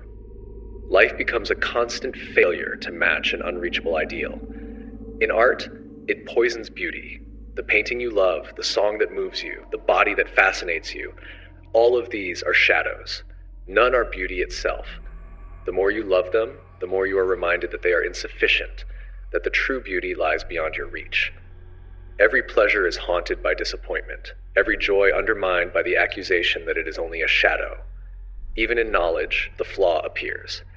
For Plato, true knowledge, episteme, is knowledge of the forms. What we gather from our senses is unreliable, untrustworthy, always changing. Only through reason and contemplation do we approach truth. But this contempt for the senses plants the seed of doubt in our relationship with reality itself. It whispers, what you see is false, what you touch is unreliable, what you hear is illusion. The world dissolves under suspicion. The dream is true, the waking life is not. Think of how seductive this vision is. Imagine a world where every injustice can be excused by pointing to a perfect justice elsewhere. Imagine a philosophy where your pain is dismissed as mere shadow because true well-being exists in another realm. Imagine believing that every flawed love you have experienced, every failed romance, every betrayal, every moment of unrequited longing was just a pale reflection of the eternal form of love. Untouched, unreachable, flawless. This is not comfort. This is torment disguised as salvation, because you are condemned to measure your life against something you can never touch. Every experience is incomplete. Every reality is disappointing. The promise of perfection becomes the curse of permanent dissatisfaction. The flaw becomes even darker when you follow its political implications through history. Again and again, human beings have sacrificed life in the name of ideals. Utopias that demanded conformity, revolutions that justified purges, totalitarian regimes that claimed to mirror eternal truths. Behind each of these, you can hear the Platonic whisper. The ideal is more real than the individual. Communism promised the perfect classless society. Individuals were crushed under its machinery. Fascism dreamed of the perfect nation or race. Those who did not fit were discarded as shadows. Even religious dogmas that burned heretics and silenced dissent were echoing Plato. The flawed life of this world can be sacrificed for the sake of the true life in another. The flaw of the forms is not just a metaphysical mistake. It is a psychological poison that seeps into politics, morality, art, and self-understanding. It convinces us to love what does not exist and to despise what does. And yet Plato's flaw endures precisely because it speaks to something inside us. Our hunger for perfection, our despair at imperfection. We long for a flawless love, a flawless justice, a flawless truth. We feel the sting of every failure, every ugliness, every betrayal, and we dream of something beyond it all. Plato gave voice to this longing. He gave it a home in the world of forms. But in doing so, he also gave us a prison. Because to chase the form is to abandon the world. To seek perfection is to lose life. And to worship the ideal is to condemn the real. This is why Plato's philosophy, though brilliant, carries within it its own undoing. His world of perfect forms collapses the moment you try to live in it. The more you demand the perfect, the more unbearable the imperfect becomes. And so his flaw is not simply intellectual. It is existential. It is the danger of treating abstractions as more real than life. The shadows are not unreal. The shadows are all we have. To deny them is to deny ourselves. Aristotle, the Flaw of Teleology. Aristotle wanted the world to make sense from the inside, not as a heap of accidents, not as a whirlwind of collisions, but as a living order that knows what it is doing. Where Plato placed reality in a distant heaven of forms, Aristotle pulled it down into things themselves and listened for their purposes. Seeds reach for saplings, saplings reach for trees. Eyes are for seeing, hearts for circulating blood, the city for cultivating virtue. In his universe, everything leans toward an end. He called that end a telos, the for the sake of which. It is a consoling vision because it stitches meaning into the sinews of matter. If a thing has a nature, then it has work to do. If it has work to do, then it is intelligible. Aristotle's four causes, material, formal, efficient, and final, promised a full account. What something is made of, the pattern it follows, the source that sets it in motion, and the goal that draws it on. But the last of these, the final cause, is the sweetest and the strangest. It lets the future haunt the present. It lets a not yet rule a now. The flaw begins when that sweetness hardens into certainty, when final causes are laid like templates over everything that moves, breathes, or suffers. Teleology then stops being an instrument of understanding and becomes an imposition on reality, a way to force chaos to kneel. That imposition is seductive because it quiets anxiety. Why did this happen? Because it was for something. What am I for? For your essence. Why must pain exist? For growth, for punishment, for balance. The explanation soothes, and in soothing it distorts. Aristotle's biology is full of enchantment. Every organ has its office, every trait its service to the life of the whole. He admired nature's thrift, nothing without a reason, nothing wasted. To study a creature was to learn its internal law. He knew chance and spontaneity exist, but they are guests in a house whose owner is purpose. The flaw is that purpose becomes the default, the first move of explanation. If something is there, there must be a reason it is there. If a structure persists, it must be for something. Teleology, intended as an insight, slides into a reflex. Reflexes turn into stories, and the stories turn into cages. Once you assume that everything is for something, you quickly begin to write just-so tales. This trait exists because it benefits the species. That pattern persists because it fulfills a function. This hierarchy endures because it fits the natural order. You rarely notice that you are smuggling your values into nature's quiet. For the sake of becomes a mirror. You find in the world the ends you wanted it to have. Consider how easily that mirror is used against people. If every being has a function, and every function has its proper rank in the whole, then difference becomes destiny. Some are naturally fit to command, others naturally fit to obey. Roles congeal. Gender is locked into complementary offices. Class becomes a ladder you were born onto. Strangers are tagged as instruments of the city's good rather than partners in its ends. In politics, the claim that some are natural slaves flows from a teleological river. If the household aims at certain goods and certain bodies are better tools for those goods, then the fit looks fated. Teleology smooths the edge of injustice by calling it order. Aristotle's ethics is noble and humane compared with colder systems. Eudaimonia is not pleasure, not wealth, not honor, but the flourishing activity of a rational animal living well with others. Yet even here the flaw is a shadow behind the sunlight. The function argument deduces our highest good by asking what we are uniquely for. The answer, reason in accordance with virtue over a complete life, is grand. But once the human good is pegged to an essence, deviation starts to smell like failure.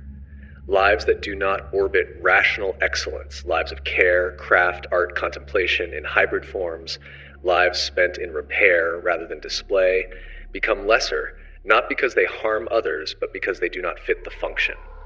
Purpose, which should guide, begins to judge. And when purpose judges, suffering is quickly moralized. If the world is arranged toward ends, then grief must be pedagogy. Illness an instrument, catastrophe a correction, death a final service to the species or the city.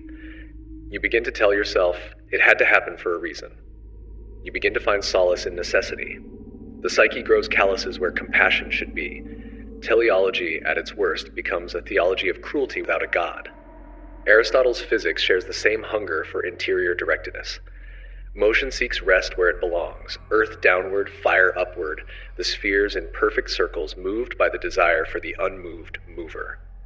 Even the cosmos is enchanted by a final cause, not pushed like a cart, but drawn like a lover. It's a splendid picture, but its splendor cost us centuries of deference to natural places, to an image of motion that soulfully resisted experiment. The danger is not that Aristotle was wrong.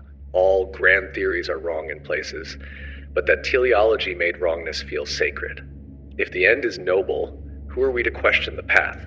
Then came a countercurrent, the patient brutality of measurement, the cold clarity of mechanics, and later the radical humility of evolution told a different story. Ends can look like they were chosen, but they can be the residue of mindless processes. Eyes that see were not appointed. They were preserved because those with a hint of sight left more descendants in a world where sight helped. The beating heart is for circulation only in the thin sense that hearts which beat kept their carriers alive. The 4 is retrospective, not ordained. The map of purposes was drawn after the flood. Teleology did not die. It changed masks. In biology, we now speak of teleonomy, of function as the shape that survival chiseled, not the intention that nature hid. The language of ends still clarifies the kidney's function is to regulate, but when we forget the ghost in that grammar, we drift back into Aristotle's certainty and start reading purpose where there is only persistence. We start to think nature wants, prefers, designs. We start to baptize accidents as plans, and our minds gladly help. Children explain mountains as places for animals to climb, rain as water meant for plants. Adults never wholly outgrow that impulse. Purpose is a cognitive comfort food. It feeds quickly and fills the empty places where fear would sit. Aristotle gave it philosophical recipes, and the world has been cooking with them ever since. The flaw is not that purpose is always false, but that our appetite for it is stronger than reality's supply. Aristotle was not naive. He allowed for chance, acknowledged monstrosities at birth, noted that not all outcomes are for the best. But when a framework is as elegant as his, exceptions become ornaments. Teleology remains the main melody, and the dissonances are layered as secondary voices. You can hear it in the confidence with which he ranks lives. Plant below animal, animal below human, some humans below others, and in the assertion that the city exists by nature, as if the polis blooms like a rose. The risk is this: when purpose and order are presumed, critique must first apologize for spoiling the music. What does this flaw do to a soul? It makes you treat your own life like an instrument. You begin to divide your days into means and ends until nothing is allowed to be an end in itself except the fixed image of flourishing you keep polishing. You schedule friendships as resources for virtue. You practice courage because courage belongs to a well-functioning human. Everything becomes audition. And when grief or failure arrives, you massage them into lessons. Teleology colonizes even your sorrow. What does it do to a culture? It normalizes hierarchy by calling it natural. It baptizes the city's needs as your telos. It tempts leaders to speak in the name of order rather than justice, nature rather than law. It turns curiosity into an inquisition of functions. It makes dissent look like disease, a part rebelling against its role. Once the metaphor of organism grips politics, surgery comes easily. And yet, to be fair to the old master, teleology also guarded goods we are starving for. Coherence in an age of fragments, direction in a life of options, a sense that practices aim at excellences instead of drifting in spectacle. The antidote to Aristotle's flaw is not to evacuate purpose from the world, but to keep purpose on a leash. Let ends be hypotheses tested against harms, not decrees read off from essences. Let for the sake of remain a question, not a verdict. There is gentler teleology we can keep, the one that grows from within practices and relationships, rather than being stamped on them from above. The telos of medicine as healing, tempered by the patient's own vision of a life worth living. The telos of education as liberation, restrained by humility about plural goods. The telos of political community as common flourishing, checked by the inviolability of persons who are not mere parts. Those are ends we choose together, revise together, and refuse to weaponize. Aristotle wanted order so that excellence could have a home. His flaw was to smuggle that order into the architecture of being, and then to treat the blueprint as destiny. When the blueprint is mistaken for the building, you stop seeing the cracks that keep people breathing. When the future is treated as the cause of the present, you stop noticing how much of the present is uncaused by anything but collision, luck, error, mercy. In a darker tone, teleology is a lullaby that can drown out screams. It tells you the pain had to be here. It tells you the losses will make sense in the ledger. It tells you the hierarchy is harmonious if you'd only accept your note. And once you believe that, you stop hearing the living as they are. You hear only the score. Aristotle's greatness is undiminished by the flaw. It is illuminated by it. He taught us to look for structure, to regard habits as builders of the soul, to see friendship as a school of virtue, to treat the city as a maker of character. But he also taught us, accidentally, how easy it is to sanctify arrangements with the incense of purpose. The lesson is not to silence telos, but to interrogate it. Who benefits from this end? Who is crushed by it? What breaks if we stop believing it? In the end, perhaps purposes are not found but forged, and the only honorable teleology is the one that refuses to excuse suffering, refuses to deify hierarchy, and refuses to call nature what is merely custom with good PR. That is where Aristotle's flaw becomes our task, to keep meaning alive without letting it harden into fate.